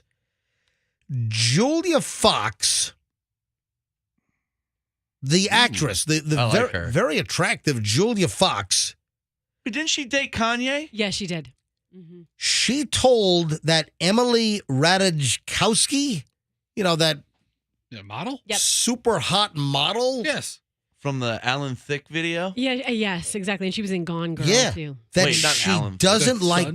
son? His the son, son's video. His son Robin. Yeah, sorry. So Julia Fox told this Emily Ratajkowski Call her Ratatouille. that she doesn't like sex.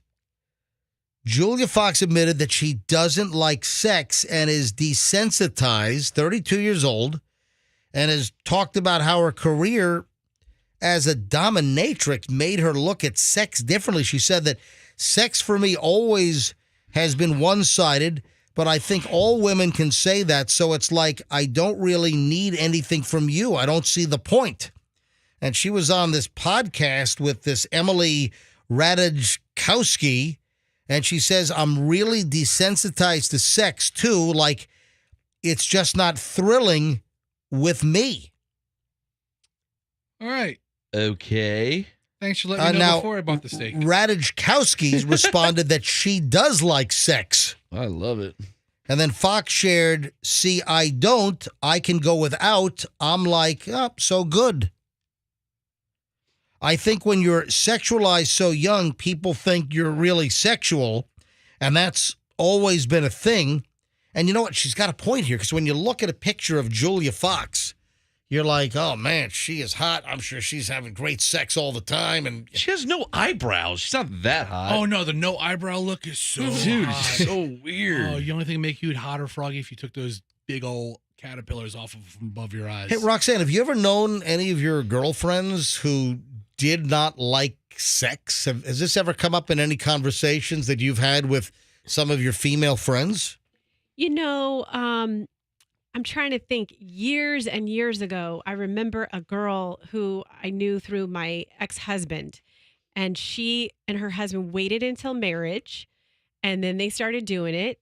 And she told all the girlfriends, myself included, that she didn't really like it. She was like, yeah, like basically they waited. It was a big deal because they waited to do it. And then once she started doing it after she got married, she was like, yeah, I don't see the big deal about it. I don't really like it. So that's the only one that comes to mind. Everybody else that I know likes it. Her husband must have had a millimeter peener. You know what, Froggy? But you know what I mean. You know, really, do you really have Yeah, to say really, that? Froggy? Come on, I mean, Froggy. Everybody Really? knows we don't use the metric system Come on. here in America. Nobody knows what a millimeter is. Please use imperial measurements, okay? Sorry, All right. guys. All right. But Please. then a couple of things, couple of offshoots on this. Please call it a 1/4-inch crank. Everybody knows what a 1/4 inch is. That was too much. Nobody knows what a MJ, millimeter is. You need to dump yourself for That was too offshoot. much. You know, come on, everyone, just calm down. Now, this is a perfect segue here. Here's a couple that waited until their wedding day for their first kiss. What are they, Amish? Yeah, I saw a video about like Amish kids who wait to their first kiss, and this guy, he had his mouth wide open and he was licking her face. Oh, It was the most Jedediah. I awkward- want the extra time in your kiss. Did they French it? A newlywed has now revealed that she and her husband did not kiss until their wedding day. And they said that when it happened, it was like a Disney fairy tale. Oh gosh. I mean that's all fine, but I mean you have to know if you have chemistry with somebody. So I would not be. I respect people who want to wait till they get married. That's great. What if she's like, did But, you have yeah. tuna for lunch? How do you even know Bad if you breath. like their like scent or whatever? Yeah, that's weird. I just never heard of Pheromones. that. You What know, a couple of nerds. waiting until marriage to actually kiss. And then just one other sex-related story. Sexual activity can trigger an asthma attack? I've never heard of this. Listen, you should have me on top of you. Oh, my God. You want an asthma attack? I'll give you one, baby. Oh, my God. What is going on here? Oh, that's called like a crush injury. Old lady elbows me. I'm like, how's it going, baby? She's like, I'm dying. I'm like, oh. I saw a story that said, hey, you might want to have an inhaler handy, but with some people, sex can trigger an asthma attack. Researchers reporting at the American College of Allergy, Asthma, and Immunology annual meeting. That sounds like a great time. What do you think? That sounds like a rocking good time at the American College of Allergy, Asthma, and Immunology annual meeting. Man, that place, man, we had all kinds. We had an open bar, we had hookers, we had all kinds of stuff at the big old Asthma and Immunology annual meeting.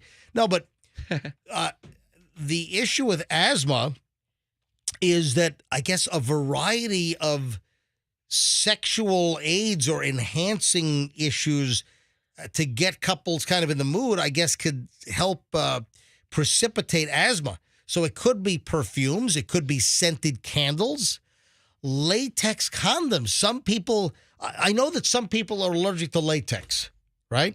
Mm-hmm. Or strong smelling flowers. They said we wanted to investigate whether case studies on asthma exacerbations mentioned sexual activity is a possible cause. Ariel Lung, MD, and member of this fine group and lead author, says many people don't realize that the energy expenditure of sexual activity is about equivalent to walking up 2 flights of stairs. Reported cases are infrequent, possibly because those suffering an asthma flare may not realize the trigger.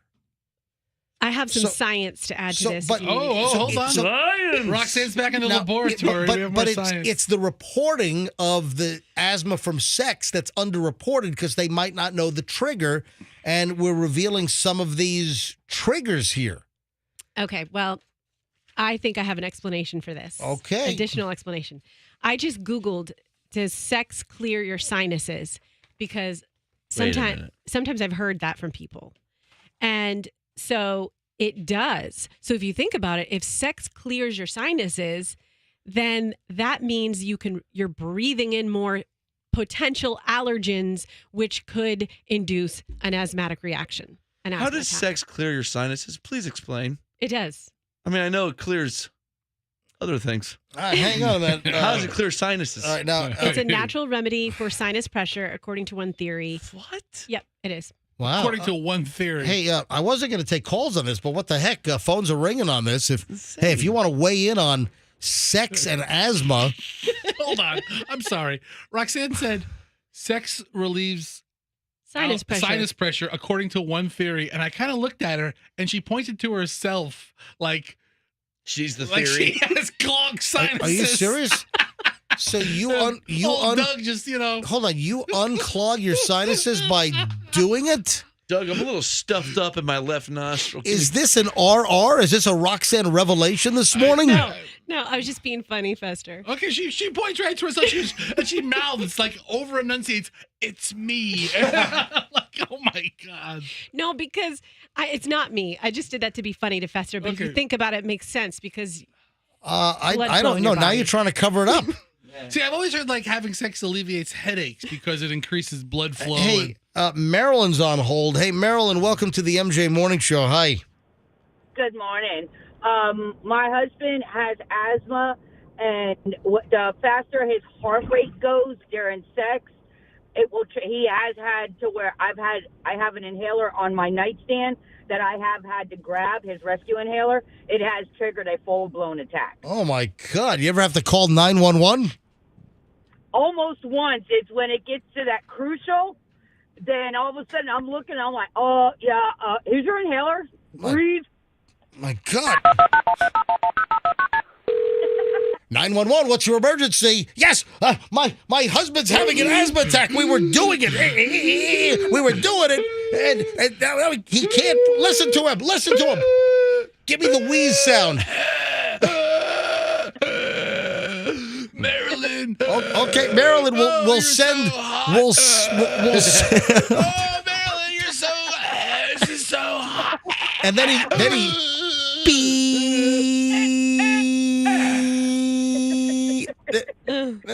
That was a good one. Marilyn's laughing. Oh, yeah, I'm laughing. Oops, sorry. Yes, I am laughing. You're so sexy, think it's Marilyn. funny. I love it when you do it like that. Sound like a sick seal over there. Hey, Marilyn, when's the last time your husband almost went into like an asthma attack? 2 weeks ago. Oh, wow. Oh, man. All right. Now, do you guys limit your activity because of this asthma situation or no? I limit his activity. If it was his choice, well, he's a guy, so, that'd be 24/7. I mean, how could he resist himself Gotcha. around you, Marilyn? All right, Marilyn, thanks for the call. All right, thank you. Bye, sweetie. All right, invite Don't us. call her our listener sweetie. Marilyn's a dude. sweetie. I know Marilyn. She's aces. Invite us to the funeral. She's ace. She's a good egg. Come on, don't funeral. I'm kidding. What is wrong with people on airplanes? Why do people continuously have fights with flight attendants? If you get into a fight with a flight attendant, even if it's not your fault, you are probably going to get arrested. This is the MJ Morning Show public service announcement of the day. Why don't people understand? Stop getting into fights with people on airplanes, whether it's a flight attendant, whether it's another passenger. It's not going to end well. The latest, it sounds like an American guy. This was a flight on Singapore Airlines. By the way, Singapore Airlines is always like on the top of the list. Always highly rated worldwide. Yeah, Singapore Airlines is one of the highest rated airlines. You know, Emirates is on there, and Qatar Airways is on the list among the, I think, Cathay Pacific. How about the Etihad? Yeah, that also. I think that also, Etihad, whatever you pronounce it, they're also high on the list. So this is audio of this insane, unhinged, wacko passenger screaming profanities at a Singapore Airlines male crew member because he was denied alcohol. Well, good. I mean, you should be denied alcohol because apparently the guy was already intoxicated and then demanded water. Now, Andrew, are you sure you got all the curse words out of this thing? Nope. You positive? He's not. It was pre-censored. Okay. All right. Well, did you go over it with a fine-tooth comb? I did not hear anything Okay. that they missed. All right, listen to this. Can I borrow that comb? He went over it with like one of those lice combs. Very fun. All right, here, listen to this. You actually think I'm gonna listen to you? So they're yelling, Why you don't give me water, you idiot? why don't you give me bleeping water? Did he say you bleeping idiot? Yeah, I heard him say idiot. I think he said bleeping, and he's all up in the flight attendant's face in the aisle. Give me water. Okay? Okay? Aqua, water, Aqua water. And he's being aqua water. bilingual about it. You know, flight attendants from around the world. Oh my God, what is wrong with people? Then he called him a bleeping idiot again. That the F-bomb was bleeped out there.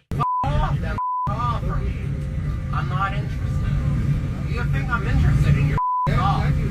And this just goes on and on and on.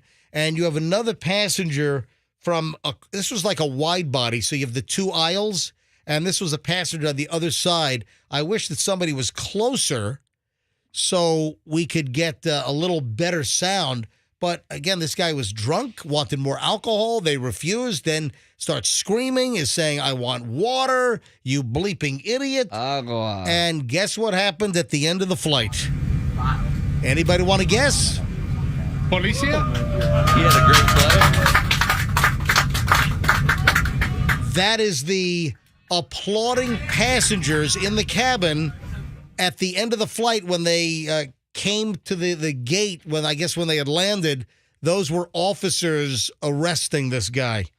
And again, it's not going to end well. I mean, how many times do people not get it that you just don't get with it? Even if you're drunk, shouldn't you have some, I guess, sense? Shouldn't you have some cognizance of not being a maniac on an airplane that you are going to get arrested? Well, you've never been so drunk that you are about to black out, have you, MJ? I have never been blackout drunk. So it's No. like brownout drunk? I have never been brownout drunk Can you either. think of other dark colors?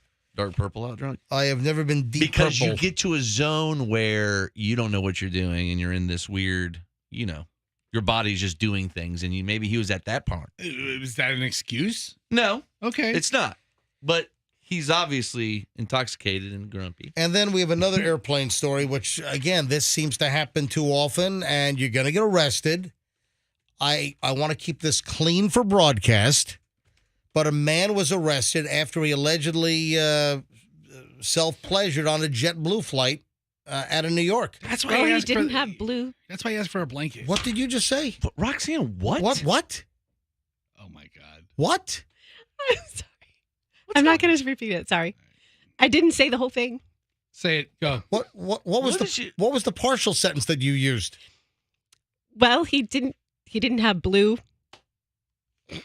Oh, that was a joke? He didn't have blue. What? Oh, this is like Match Game 76.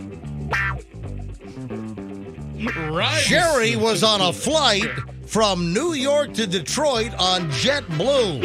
He was feeling a little sexually frustrated.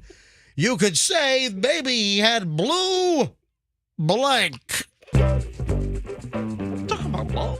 Brett Summers. Brett Summers. Did he have carry-on luggage? Did he have blue carry-on luggage? Did he have blue bonnet spread? Ice cream. Or yeah. Oh, no, that would be Blue Bunny. Did he have a blue tuxedo on? Did he Is have, that what he yeah, had? Blue Bunny ice cream, blue bonnet. What else? Blueberries. Bluebell? Was it Bluebell? Yeah. Roxanne, I can't believe you are so edgy. You are like a shock jock. I'm going to call you Roxanne Stern. This- You are just. Anyway, I don't know why people don't learn this either. A guy on a JetBlue flight from JFK to Detroit was arrested earlier this week because he was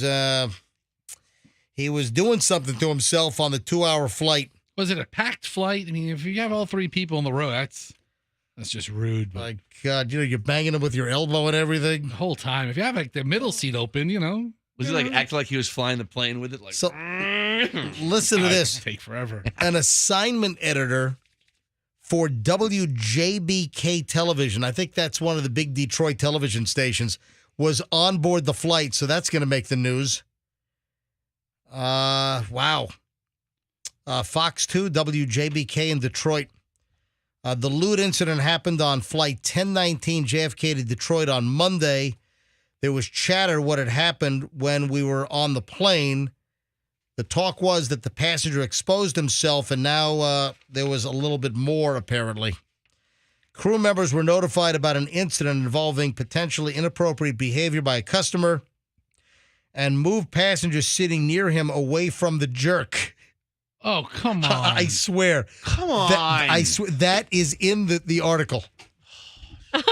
But Roxy just got She it. just gets it. She just Sorry, gets I was talking to texters. Yeah, I did just Oh, get it. it. She just. How's the texting today? Oh, it's out of control. Are people angry at me for anything? A lot of stuff. What? A lot of stuff. Yeah. What is the list that people are angry at me for today? Can you reveal? It's mostly. See, the thing is, this is biased because these are mostly my friends because they know I'm answering. Right. So I have to, tell them we're just joking around. Do your friends know that tablet tag is back on Monday morning? Tell them? No. Preach it, MJ. Preach it. Tell them now. Scream it. Do the texters know? Yeah, they know. Let They're them ready. know. That's what They're they're texting ready. about. Hey, Yeah. tablet tag still happening on Monday? Tablet tag is happening Monday, Yep. folks. So starting Monday morning at 6 a.m. Listen, Monday morning at 6 a.m., we're just going to give away a tablet. Sometime in the 6 o'clock hour, listen to the MJ Morning Show. I'll tell you what caller to be. And if you're that caller, you're going to win a brand new Microsoft Surface Pro 8 full Windows tablet, Intel processor, and we're also giving away the keyboard this time, the Snap-on. It is awesome. Touchpad, keyboard, the whole shebang. Retail value on this is $1,349. So we'll give one away at 6. Then you need to listen because even if you don't win at 6, you got to know the name of the winner. And then in the 7 o'clock hour, we'll ask for a certain number caller, and we'll ask you who won the tablet last hour. First name. If you know it, you win it. Then in the 8 o'clock hour, you got to know who won in the 7 o'clock hour. In the 9 o'clock hour, who won in the 8 o'clock hour. And then for the next day, for the 6 a.m. hour on Tuesday and Wednesday and Thursday and Friday, you got to know who won in the 9 o'clock hour, the last one we're giving away for the day. So that's why you got to listen in the 9 o'clock hour to be able to know how to play in the 6 o'clock hour the next day. So, folks, it's simple. We're giving away over $20,000. If you take the retail price, I'll give you the math right now. You know what? I didn't figure this out. But the retail price of the Surface Pro 8 with the keyboard is $1,349 times 20. Hold on. Siri, open calculator. Okay, I'm ready. All right, go. What is it? All right, 20 tablets times $1,349. 20 times 1, 3, 4, 9 equals. Oh my God. I thought she was going to talk. We're an audio medium No, here. I had an open calculator. I don't need her to dictate the numbers to me. Folks, I can act shocked all by myself. That is $26,980 worth of tablets. 26,980. I'm sorry, what did you say? I didn't hear you. 26,980. That's a lot. We're giving away almost $27,000 retail value of these tablets beginning next week. Can we add $1 something Like something from the dollar store to this price to make it exactly $27,000.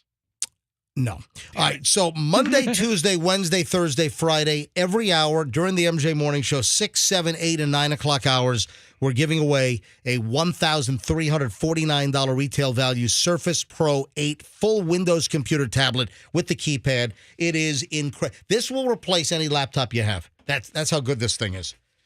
All right. You guys gave me a hard time about this, and you guys are so off base.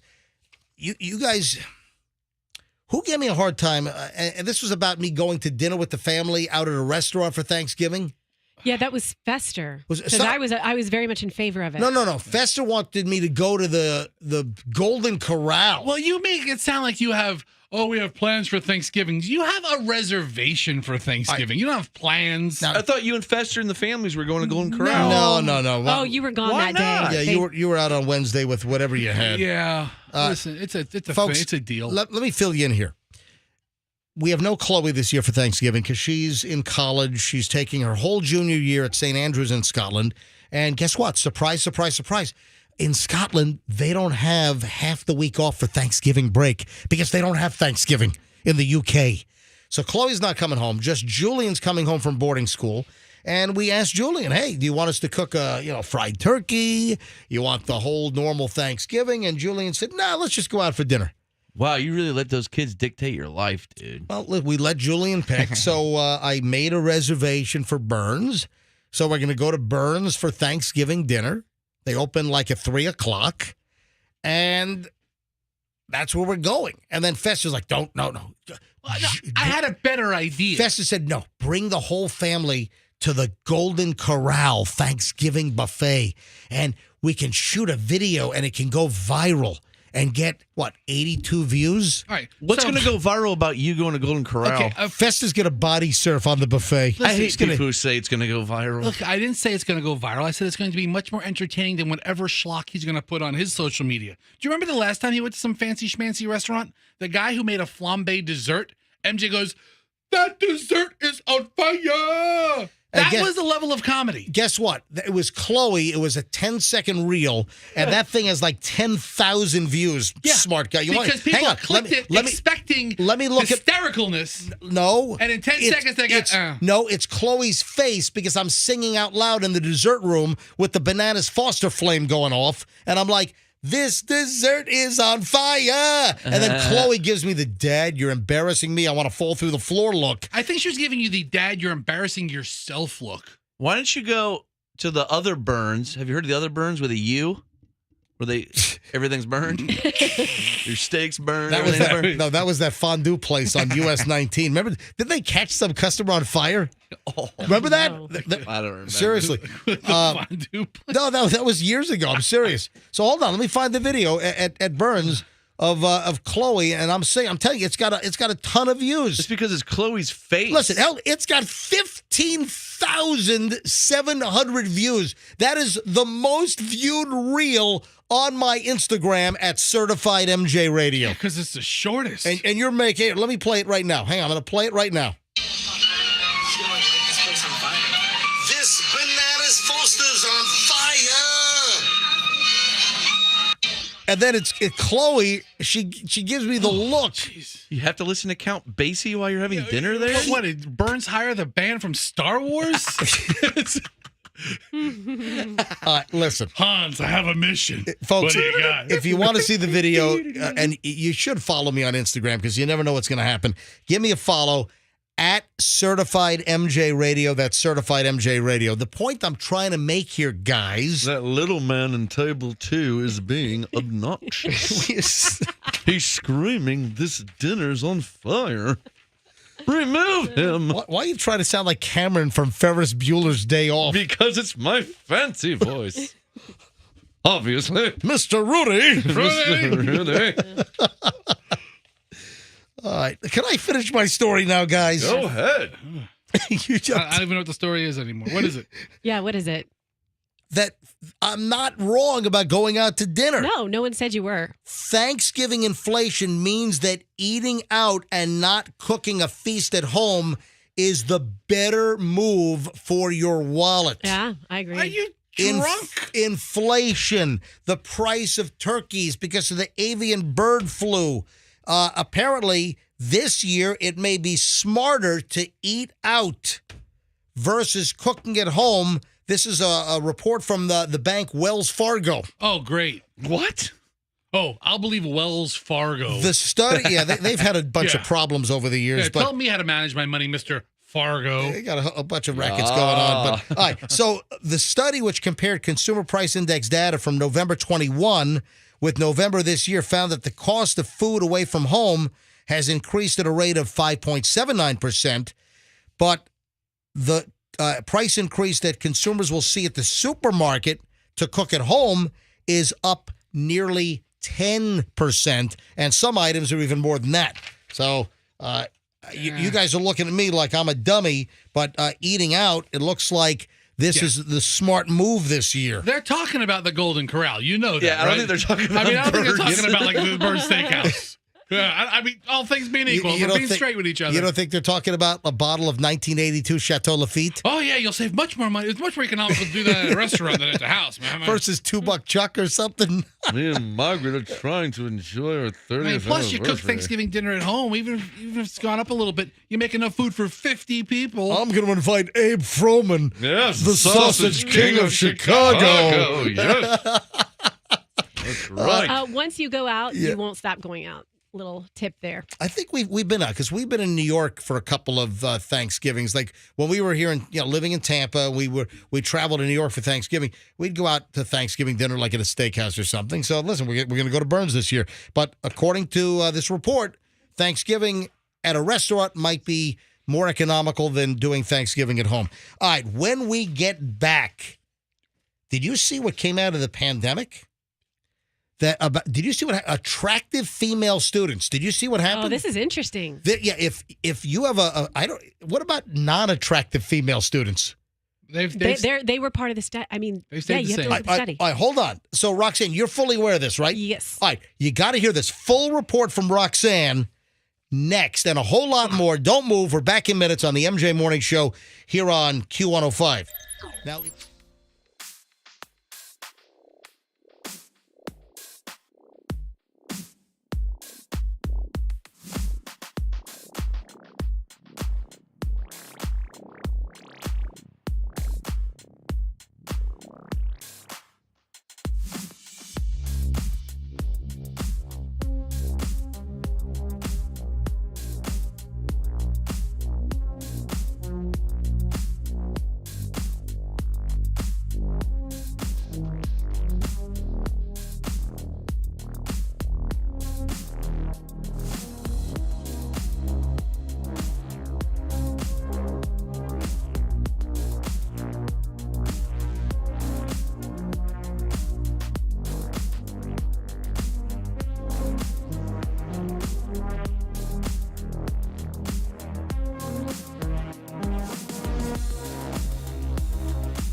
All right, we got a lot to do here. We got about an hour to go, and like 2 hours worth of stuff to jam in.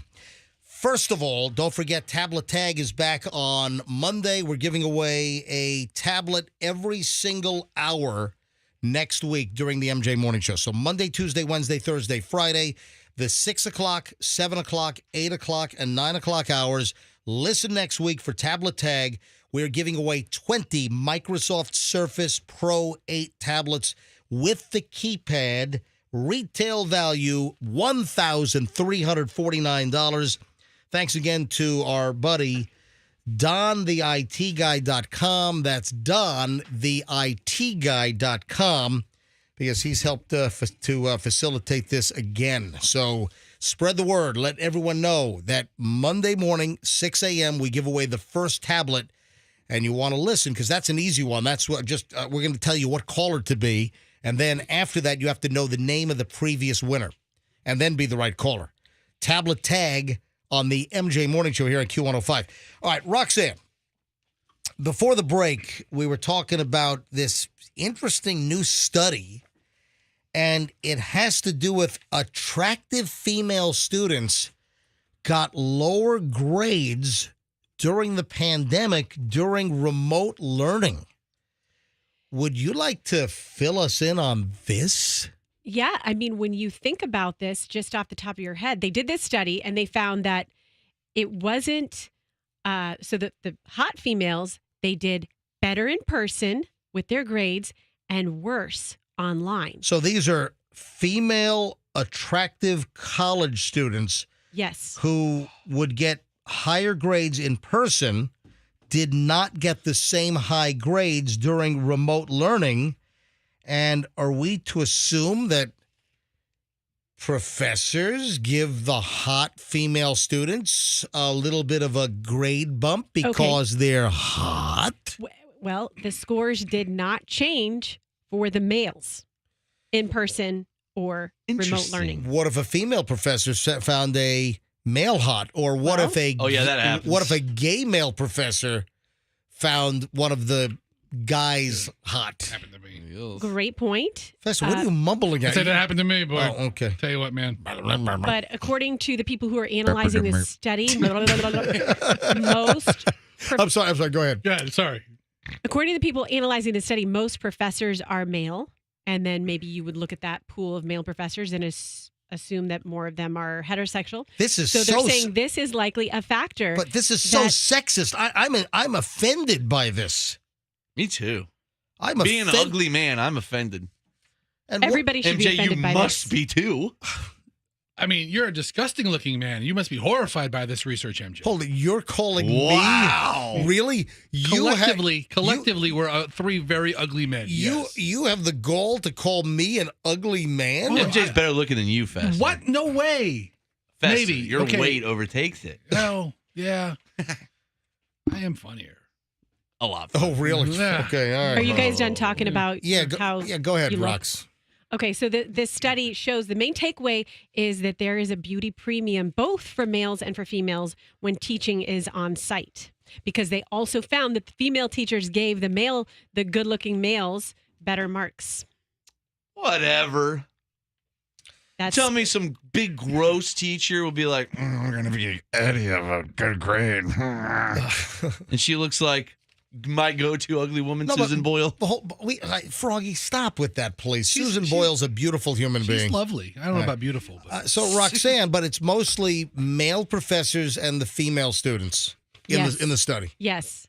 But, I feel like this study is just bad overall, because then that's going to give the attractive female students a bad reputation once they're back in school. Now that they're back in school in person, like, they're just getting the good grades because of how they look, because the professor likes their boobs. This is the NFL on the MJ Morning Show. I heard the Buccaneers airplane take off yesterday while I was in my studio office at home yesterday. Because you know the specific sound of their engine. No, because Unitard, who holds the big plastic salad bowl microphone on the sidelines, he texted me, hey, we're getting ready to take off for Munich. That's cool, man. Yeah. So I brought it up on Flight Radar 24, and the Buccaneers, they're home this weekend, but they're not home this weekend. Well, it's a home game, and this year it doesn't even matter because there's an odd number of home and away games. Right. So here's the deal: the Buccaneers have a home game, but they're in Germany.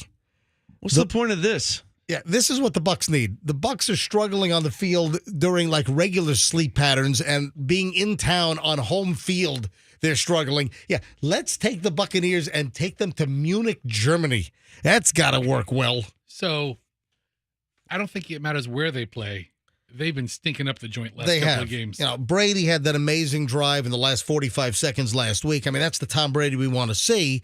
Now, the Bucs will play the Seahawks, and Sunday morning it's going to be like a 9:30 in the morning game. Oh, man, I'm going to get up and have breakfast and then some beers. I'm going to watch some football. Yeah, But beers and Bucks. wait a sec. You're commenting as if you're a Buccaneer fan. Yeah. And it's 9:30 on Sunday morning. What about if you're a Seahawks fan? That is Seattle. 6:30 in the morning. There you go. Have some beers and football. Go Hawks. Most boring sport So ever. did you see this picture they put up on the Buccaneers Instagram page, MJ? What is that? Tom Brady walking through an airplane hangar? Okay, he's walking. Is that here in Tampa? Looks like That's Kanye. Oh, no, that is in That's Tampa. boarding. Yeah, that's boarding because PDQ. Yeah. PDQ gave all the players and all the team members and all the people flying with the Bucks over to Germany. PDQ had a whole table set up with free PDQ for all the Buccaneers as they were leaving. Thank you for commenting that it was free. I didn't think they were going to swipe Brady's card as he was about to board the plane for Germany. PDQ, or Brady actually had He has a something- bag. He has a bag in his hand from PDQ. Probably celery sticks in there. I'll just take the celery. Now, I'm just curious, Tom. Tom is Tom not as strict with his diet now that Giselle's not around? I mean, if it was a grilled chicken sandwich, right? oh, that look, would he's got Funyuns in his other hand. Oh, I look at love that. Funyuns, dude.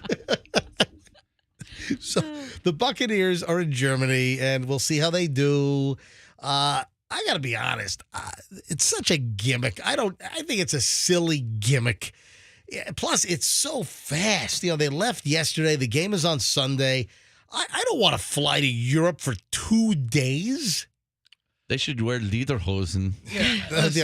Instead of their regular football outfit, they put them in lederhosen, and instead of the helmets, they just give them those goofy-looking Stupid hats. German hats that they wear in the beer house. Yeah, I mean, look, somebody's got to spice up this game.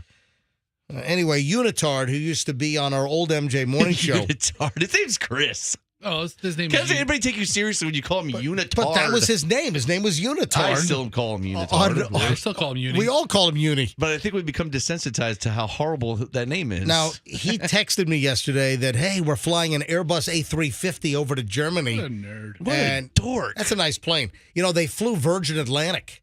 And the Buccaneers, they cheated on Delta. Uh-oh. Because the Bucs have the deal with Delta.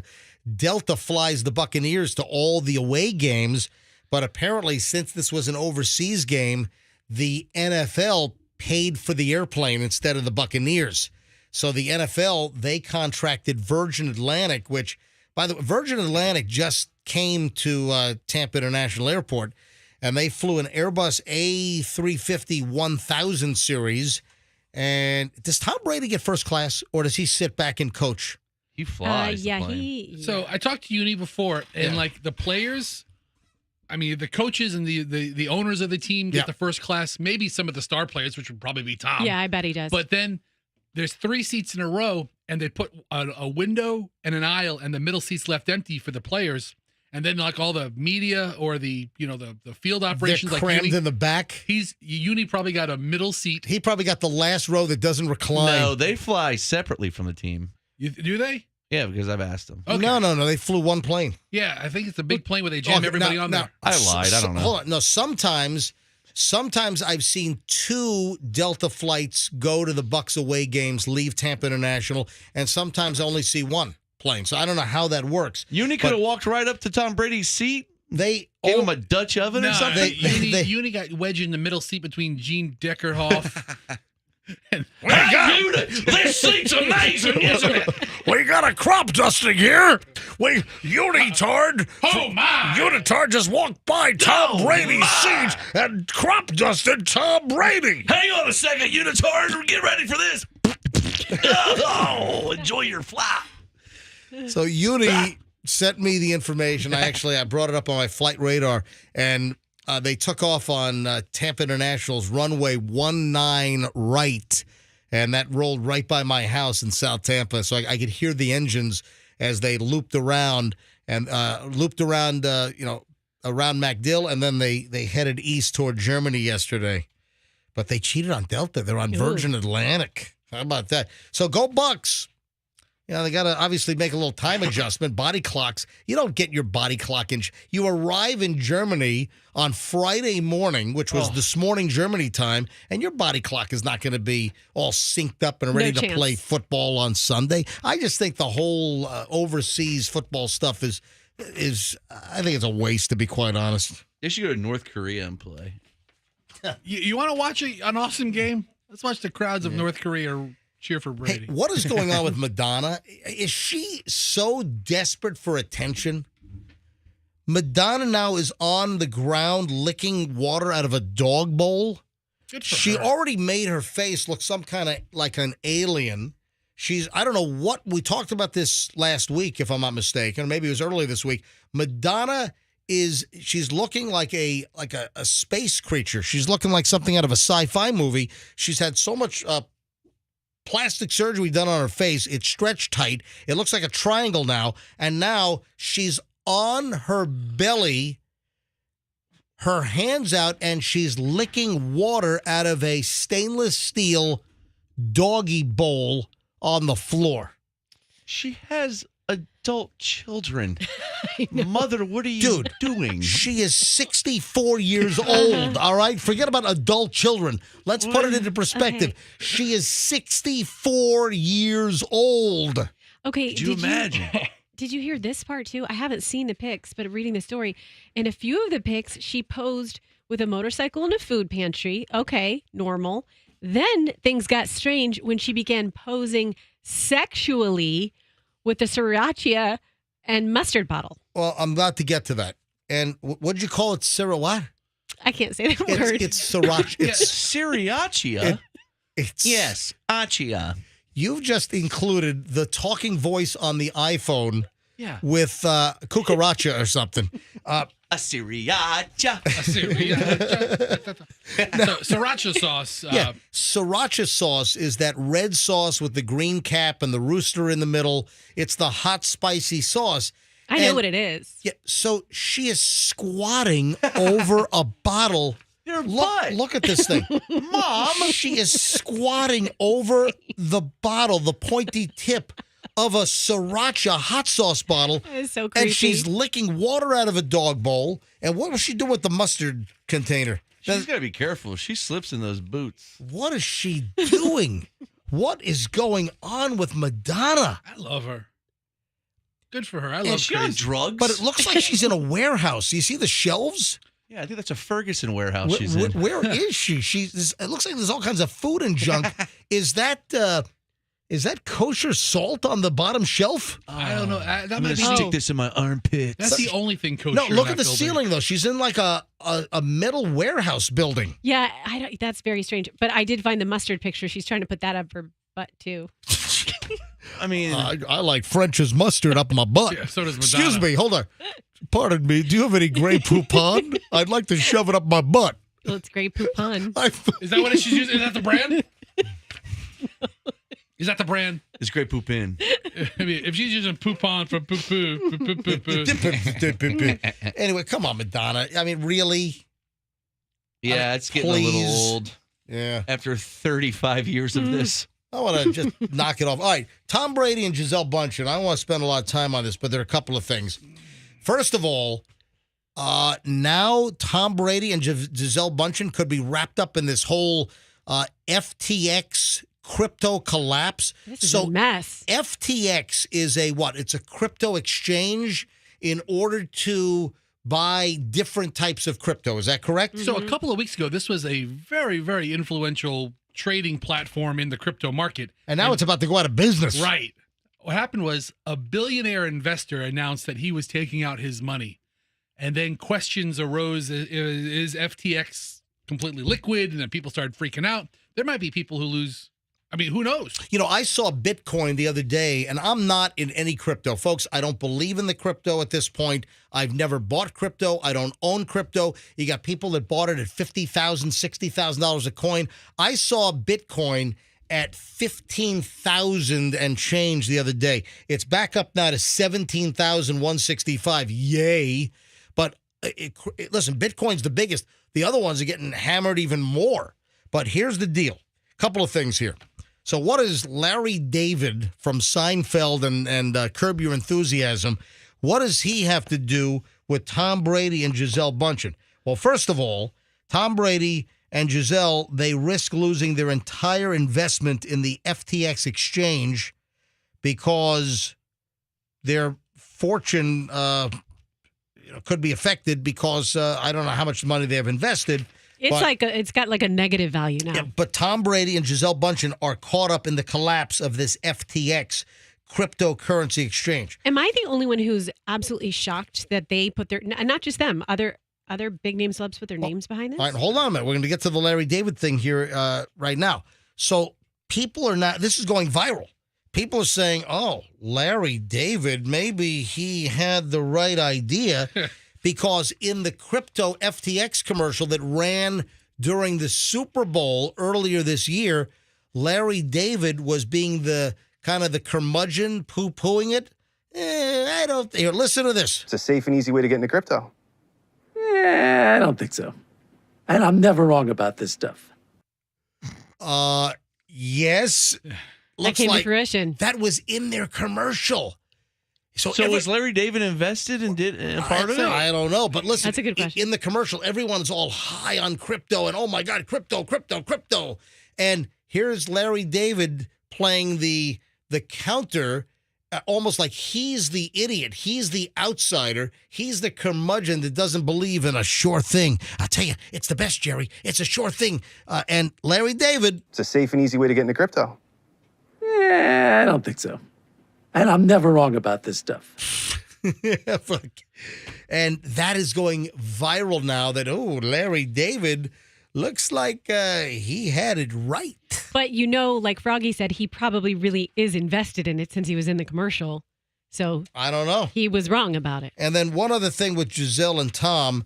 So it looks like Tom is going to keep the billionaire row Miami Island home that's under construction right now because Gisele bought one right across the canal or right across the water. What? Gisele's house in Miami. I told you they want out of Tampa Bay.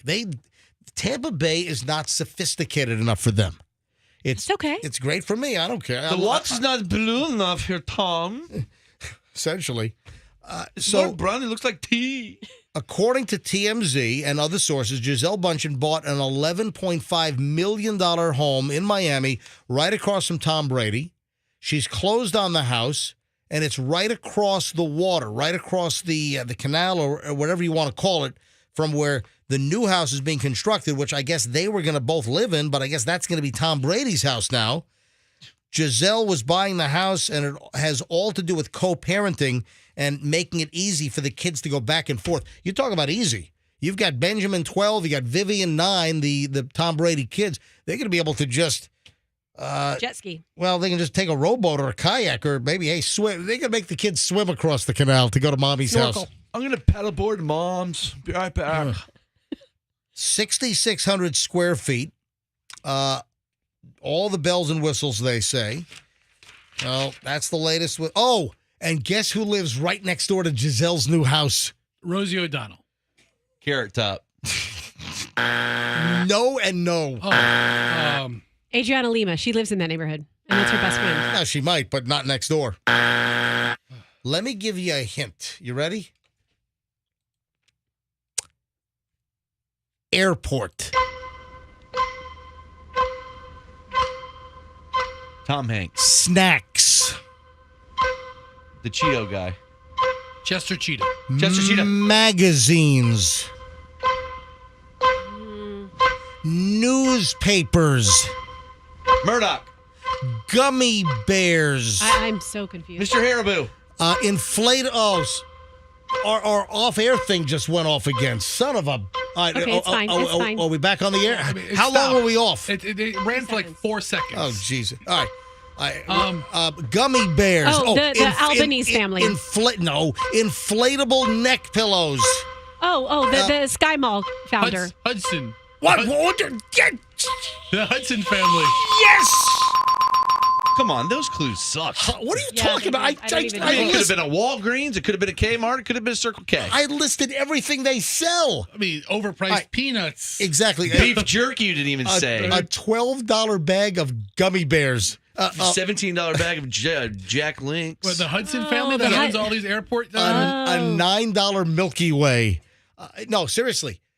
Giselle Bundchen in Miami, the home she just bought right across the water from the Tom house under construction, she's going to live right across from one of the Hudson News airs. That's amazing. 32-year-old. Wow. Yeah. Her newest neighbor is 32-year-old Hudson News air Robert Cohen II. What is this? Robert Cohen. I recognize that name. Right. Can you please, have we called the engineers yet, Andrew? Andrew's on. Andrew, yeah, as soon as you see a red light go off, call the engineers. Get them on the phone. All right, so our transmitter apparently is going on and off. Are people texting us?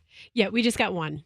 All right. That's not bad. Not bad. All right, not bad. The rest of them heard it. But so, can you imagine the Hudson? You're an heir to the Hudson News fortune, the overpriced newsstands that are in airports and train stations and where else? Remember when I stole from one in Charlotte? At the Charlotte airport? I don't think that was Hudson News, though. Hudson Police? I think I was just like I think you were just a thief in the airport. That was a food kiosk where you accidentally put a sandwich under your arm or something and you forgot about it, walked away. To pay for it. Now, is the Dippin' Dots airs anywhere on the street? What does this guy do? He's an heir to Hudson News. He's 32. So what has this guy worked a day in his life? Is he just waiting around for someone to croak so he gets all the money? How much money does the Hudson News? It's a little store. There's a billion of them. They're in every airport. There's like thousands of these places everywhere. Hudson News. I wonder if they need shelves. And Giselle Bundchen's going to be living next door. Why don't you call them up and tell them we're disparaging their place and talking about their $19 bags of beef jerky? Mr. Hudson, they said your Jack Links is too expensive. Tell them I'm on my yacht. Tell them I don't care. Yeah. Man, who would have thought they'd be so well off, the Hudsons? Yeah, the Hudson News family. I mean, they have their own river, too. It's insane. Did you see they selected the new Rockefeller Center Christmas tree? Where is it from? It's always from New York State typically, but I got a problem with this. I like the year when they had to drag behind a truck for like 70 miles and it came out looking like Charlie Brown's tree. I think it was last year. Was that last year? They had to put all kinds of like replacement branches because the tree got destroyed somehow. They had to fill it in. Let me point something out. Who the hell says, wow, look at this great tree in my yard. Hey, why don't you cut it down and put it up for a month at Rockefeller Plaza in New York? Who the hell wants that done? Why do you want to have a great tree cut down in your house? I would imagine if you're a tree breeder. Do they breed trees? A 90-year-old, well, there's a tree grower. The trees do it. Yeah, I would imagine a tree breeder, that would be something that they aspire to. Froggy, this tree is 90 years old, and it was donated by the Leibowitz family of Glens Falls, New York. Ooh, the Leibowitzes. Yeah, screw you guys. My great-grandfather planted this tree. I'm sorry. To signify his love. I never thought this was a good idea. I never understood this. Yeah, go ahead and cut down this prize tree on my property and haul it down to Manhattan and stick it up at 30 Rock for a month. Would anybody and Al Roker pushes a button to make the lights come on. Would anybody mind? Then he toots. All right. The tree is like, oh, yes, I'm 95 years old. Ah, my trunk! As they're cutting the thing down. I'm sapping to death. Oh, I got to show you something special here. So we got to welcome Wacky Jackie. Hey, Fester, hey, set up Wacky All right, Jackie. well, she has to come over. She's only going to be here for a couple Yeah, seconds. Wacky Jackie, come step All right, on guys, over. Stop trying to push her out. I mean, I'm not the biggest Wacky Jackie fan. Oh my God! I don't know why you have to be so mean. Yeah, I right. don't. Mean to everybody. Camera. And I ladies. brought you breakfast. I see. I don't That know was so why you sweet. have to be mean. He walks in, he's fine. like, "Where's the donut?" Ladies and Yeah, gentlemen, where's this the- is Wacky Jackie, Good who's morning. Oh my God! she's a Wacky Jackie is just naturally high on something. Oh, hi on radio! Yeah, I told you, I love it. I love you She's guys. from our sales department. She's a sales assistant, and she brought us Thanksgiving Krispy Kreme donuts. Perfect. So Sprinkles. Fester, you'll inhale. This is a 6-pack, I think. Fester, don't eat them all. Oh, it's I'll a. eat 4 of them. Hold on, there's one missing already. I didn't have one yet. I let Andrew have first dibs Oh, because you know. Did he the- touch them all? It's a 6-pack. There's only 5 in here. Can you talk louder, Jackie? We can't hear you. All right, so here you go, Fester. You can inhale all those donuts, but look at this. This is fantastic. Frog, you haven't seen this. He hasn't No, seen it yet. what is it? Wacky Jackie made us a Hal Herman. What? Oh, Let me- that's amazing. awesome. Let me hold this up to MJTV. Wait, is that me? She made us a Hal Herman Let me see that. impression connection bucket. So That is a bucket. when we reach into the bucket to get the impression connection names out, we've turned the Coors Light beer bucket into an actual Hal Herman bucket with our pictures on it. Froggy's got the Hal Herman suit on. Wow, I wish I had the pants. Look at this. I'm holding it. You getting a good shot of this? I'm moving you up in the universe. You've upped your echelon here for Look the at this thing. impression connection. Yeah, but Andrew- we're done with the bit, though. Andrew, is it? We're not done with the bit. Just kidding. No! It's over. I mean, Andrew. where was this a month ago? Andrew, is this coming out well on camera? Wow, I look pretty good. So Let me Froggy, see. take a look at that. Woo! That's pretty solid, man. Did you get pretty my fancy. permission to do this? I'm telling I you. did not. No. Wow, I appreciate it. Robin St. Pete says Wacky Jackie is the female version of Hal Herman. That's right, baby. Live in fear. Or who was that lady that Phyllis Diller back when I was a Oh, little I kid? loved Phyllis Diller. You're I kidding, really? hated her. No, I'm kidding. She was fine. Anyway, so when we get back, This is great. Thank you, Jackie. You're welcome, So honey. sweet. I made a logo too. It's animated. Yeah. we have the final segment of the MJ Morning Show next here on Q105, here on a fabulous Friday. And don't forget, on Monday, we begin Tablet Tag again. We're giving away 20. We're giving away 20 Microsoft Surface Pro 8 tablets with keyboard starting Monday morning at 6 a.m. and every hour, 6, 7, 8, 9 o'clock hours, all next week, Monday, Tuesday, Wednesday, Thursday, Friday. Listen to the MJ Morning Show to win. We have a lot, guys. We have a lot that we got to get to. In fact, did you hear a big 80s name, a big 80s pop star just had surgery for cancer?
Aerosmith is one of my top 5 bands. Steven Tyler, Aerosmith, MJ Morning Show. Don't want to miss a thing.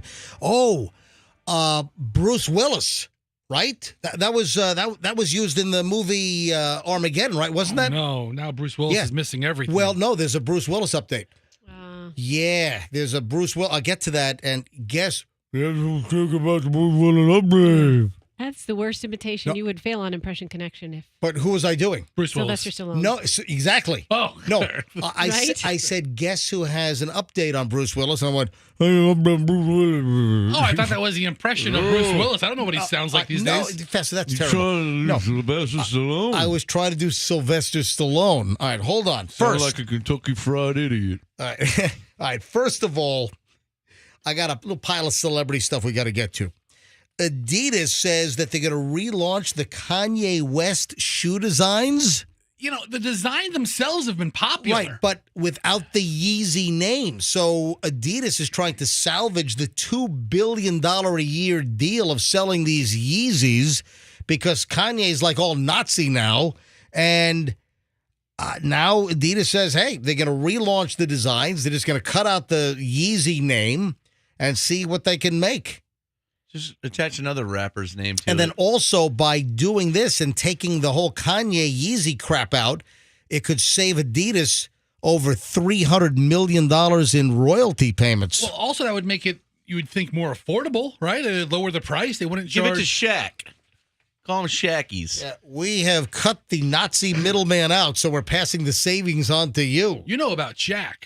And He made that. He and made his shoe the line. affordable Walmart line. Yeah, right? He's helped more kids wear basketball shoes than anybody in the world. Good for Shaq.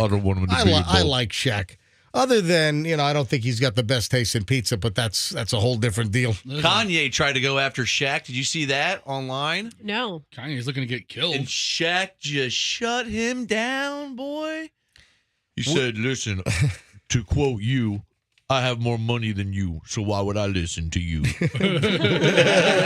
he really say that? Yeah, look up the tweet. That's awesome. It's great. SNL staff writers, the writers that write the crap that we see on Saturday Night Live. Yeah, not very I got to be honest, the show might get better if all of the writers boycott and walk out. Is that really the right move? They're really pathetic now, and we're going to leave. Well, SNL's just gotten really kind of crappy. Is it not funny anymore? Do you watch it? I haven't watched it in years. I do. The reason why Michelle and I watch SNL, because you're just there. We just want to see if anything will make us laugh. Yeah. Is that the new challenge? That's the new challenge. Can Saturday Night Live make you laugh? Do they laugh? Remember back in the day when they would laugh at their own jokes? Like the whole show was like the Carol Burnett show. Them just laughing at themselves. Anyway, according to Page 6, New York Post, the SNL folks have signed up Dave Chappelle to host Saturday Night Live this weekend.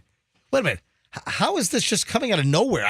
Aren't the hosts typically set up far in advance? Yeah, usually they have a week of rehearsals and they have a week with the crew. So, right? but months in advance you're going to be hosting SNL in the third week of April. Is this like instant Dave Chappelle? Boom, out of nowhere, Dave Chappelle.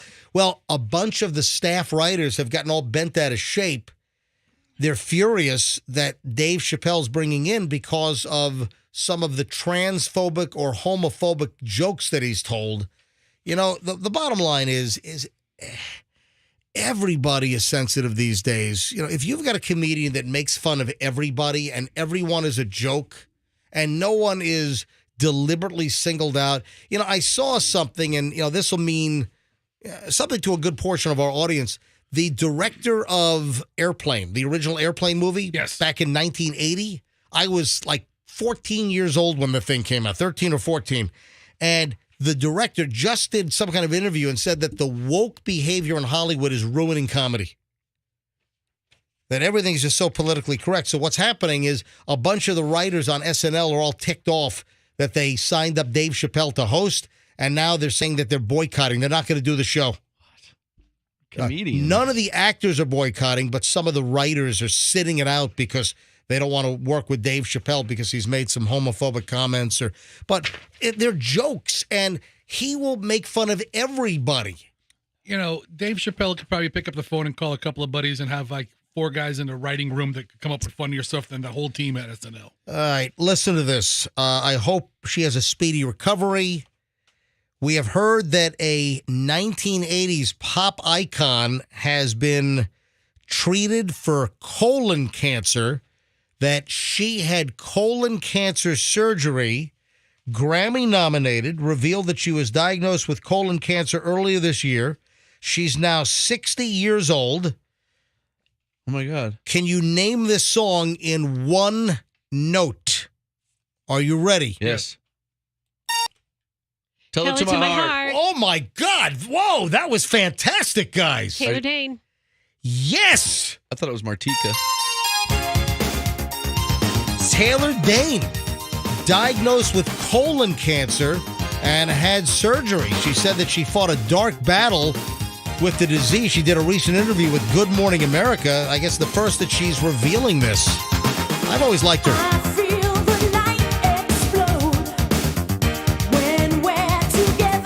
So I was thinking that maybe she ought to redo the song instead of "Tell It to My Heart."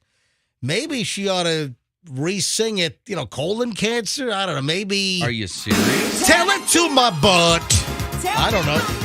Or tell it to my colon. Or maybe she could do a campaign to make people more aware of colon cancer. Because colon cancer is very treatable. Same thing with prostate cancer. When I hear about people dying from colon cancer and prostate cancer, I get angry because those cancers are very, very treatable. In stage 1 and 2. But once you get to stage 3, it's a little trickier. But you got to go for physicals. The number of people that I know that don't go for a physical, Fester. Yeah, I'm one. Yeah, physical. Forget it. That won't go for a physical, and this stuff tends to be caught early when they do blood tests or they do a PSA test for a male.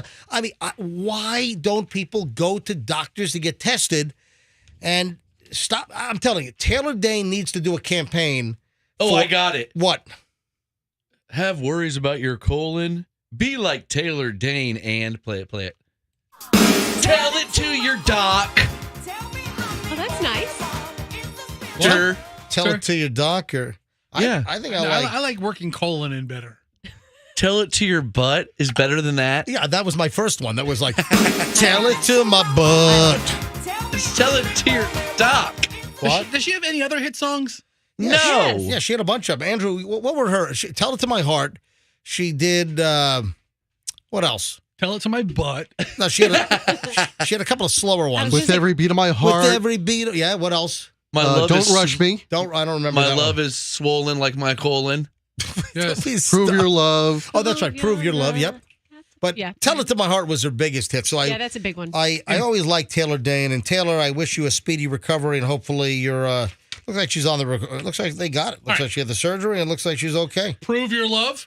Improve your colon. Weeks after her diagnosis, she underwent a surgical procedure, removed 10 inches of her colon. Oh, man. Good for her. Wow. That sucks. I think she's okay.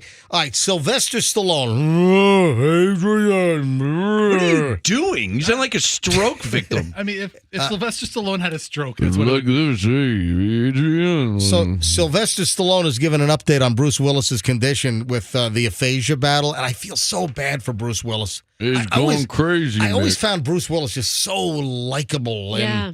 Yeah, but now he doesn't remember a damn thing. I met him in L.A. way back in like 1990 or 91. Just a nice guy.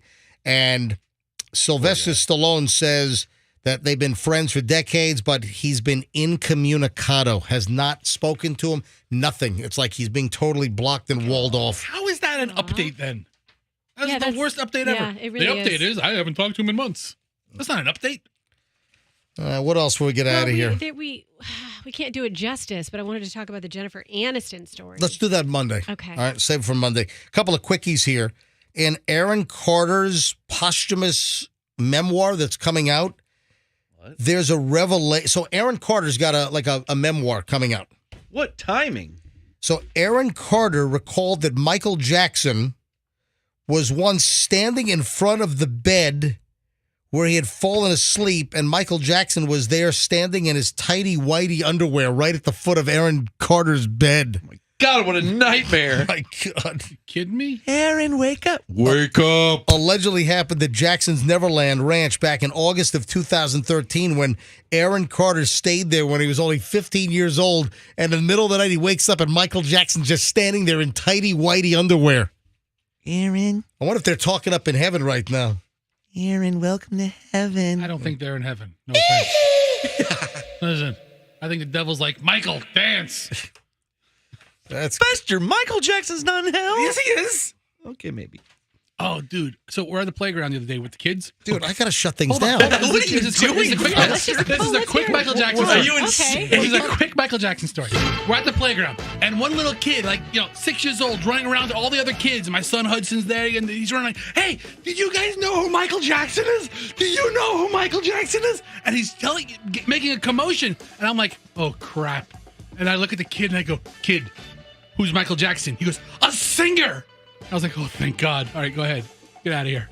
That was possibly the worst story of the week. You held up the end of the show for that? Held up? I thought you were going to say that, hey, there was a big sale on Michael Jackson No, pants at Kmart. They're all half off. Wait, what is Michael on Jackson? kids' pants, whatever it was. Boy, you botched that joke up. Well, That's a timeless joke. and I said to a kid, get out I was like, but yeah, he's like, you hear about Michael Jackson? I'm like, oh God, what's he gonna say? He's a singer. I was like, okay, get out of here, kid. Beat it. Dump it. Yeah, beat it. We got to get out of here, folks. Have a great weekend. If you, couple of things. Happy Veterans Day. Thank you to all the veterans. Thank you to all those who have served this country. Please, if you know a veteran, thank them for their service to the country here on this Veterans Day. Don't forget, Tablet Tag is back on Monday. We're giving away 20 Microsoft tablets. 20 of them. 20 tablets. These are $1,349 a piece retail value. Microsoft Surface Pro 8 tablets with the keypad. We'll give these away beginning Monday morning at 6 a.m. every hour, every day next week on the MJ Morning Show. 20 tablets. Total of like $27,000 in tablets we're giving away. So make sure you're here for that. Hey, before we do roll,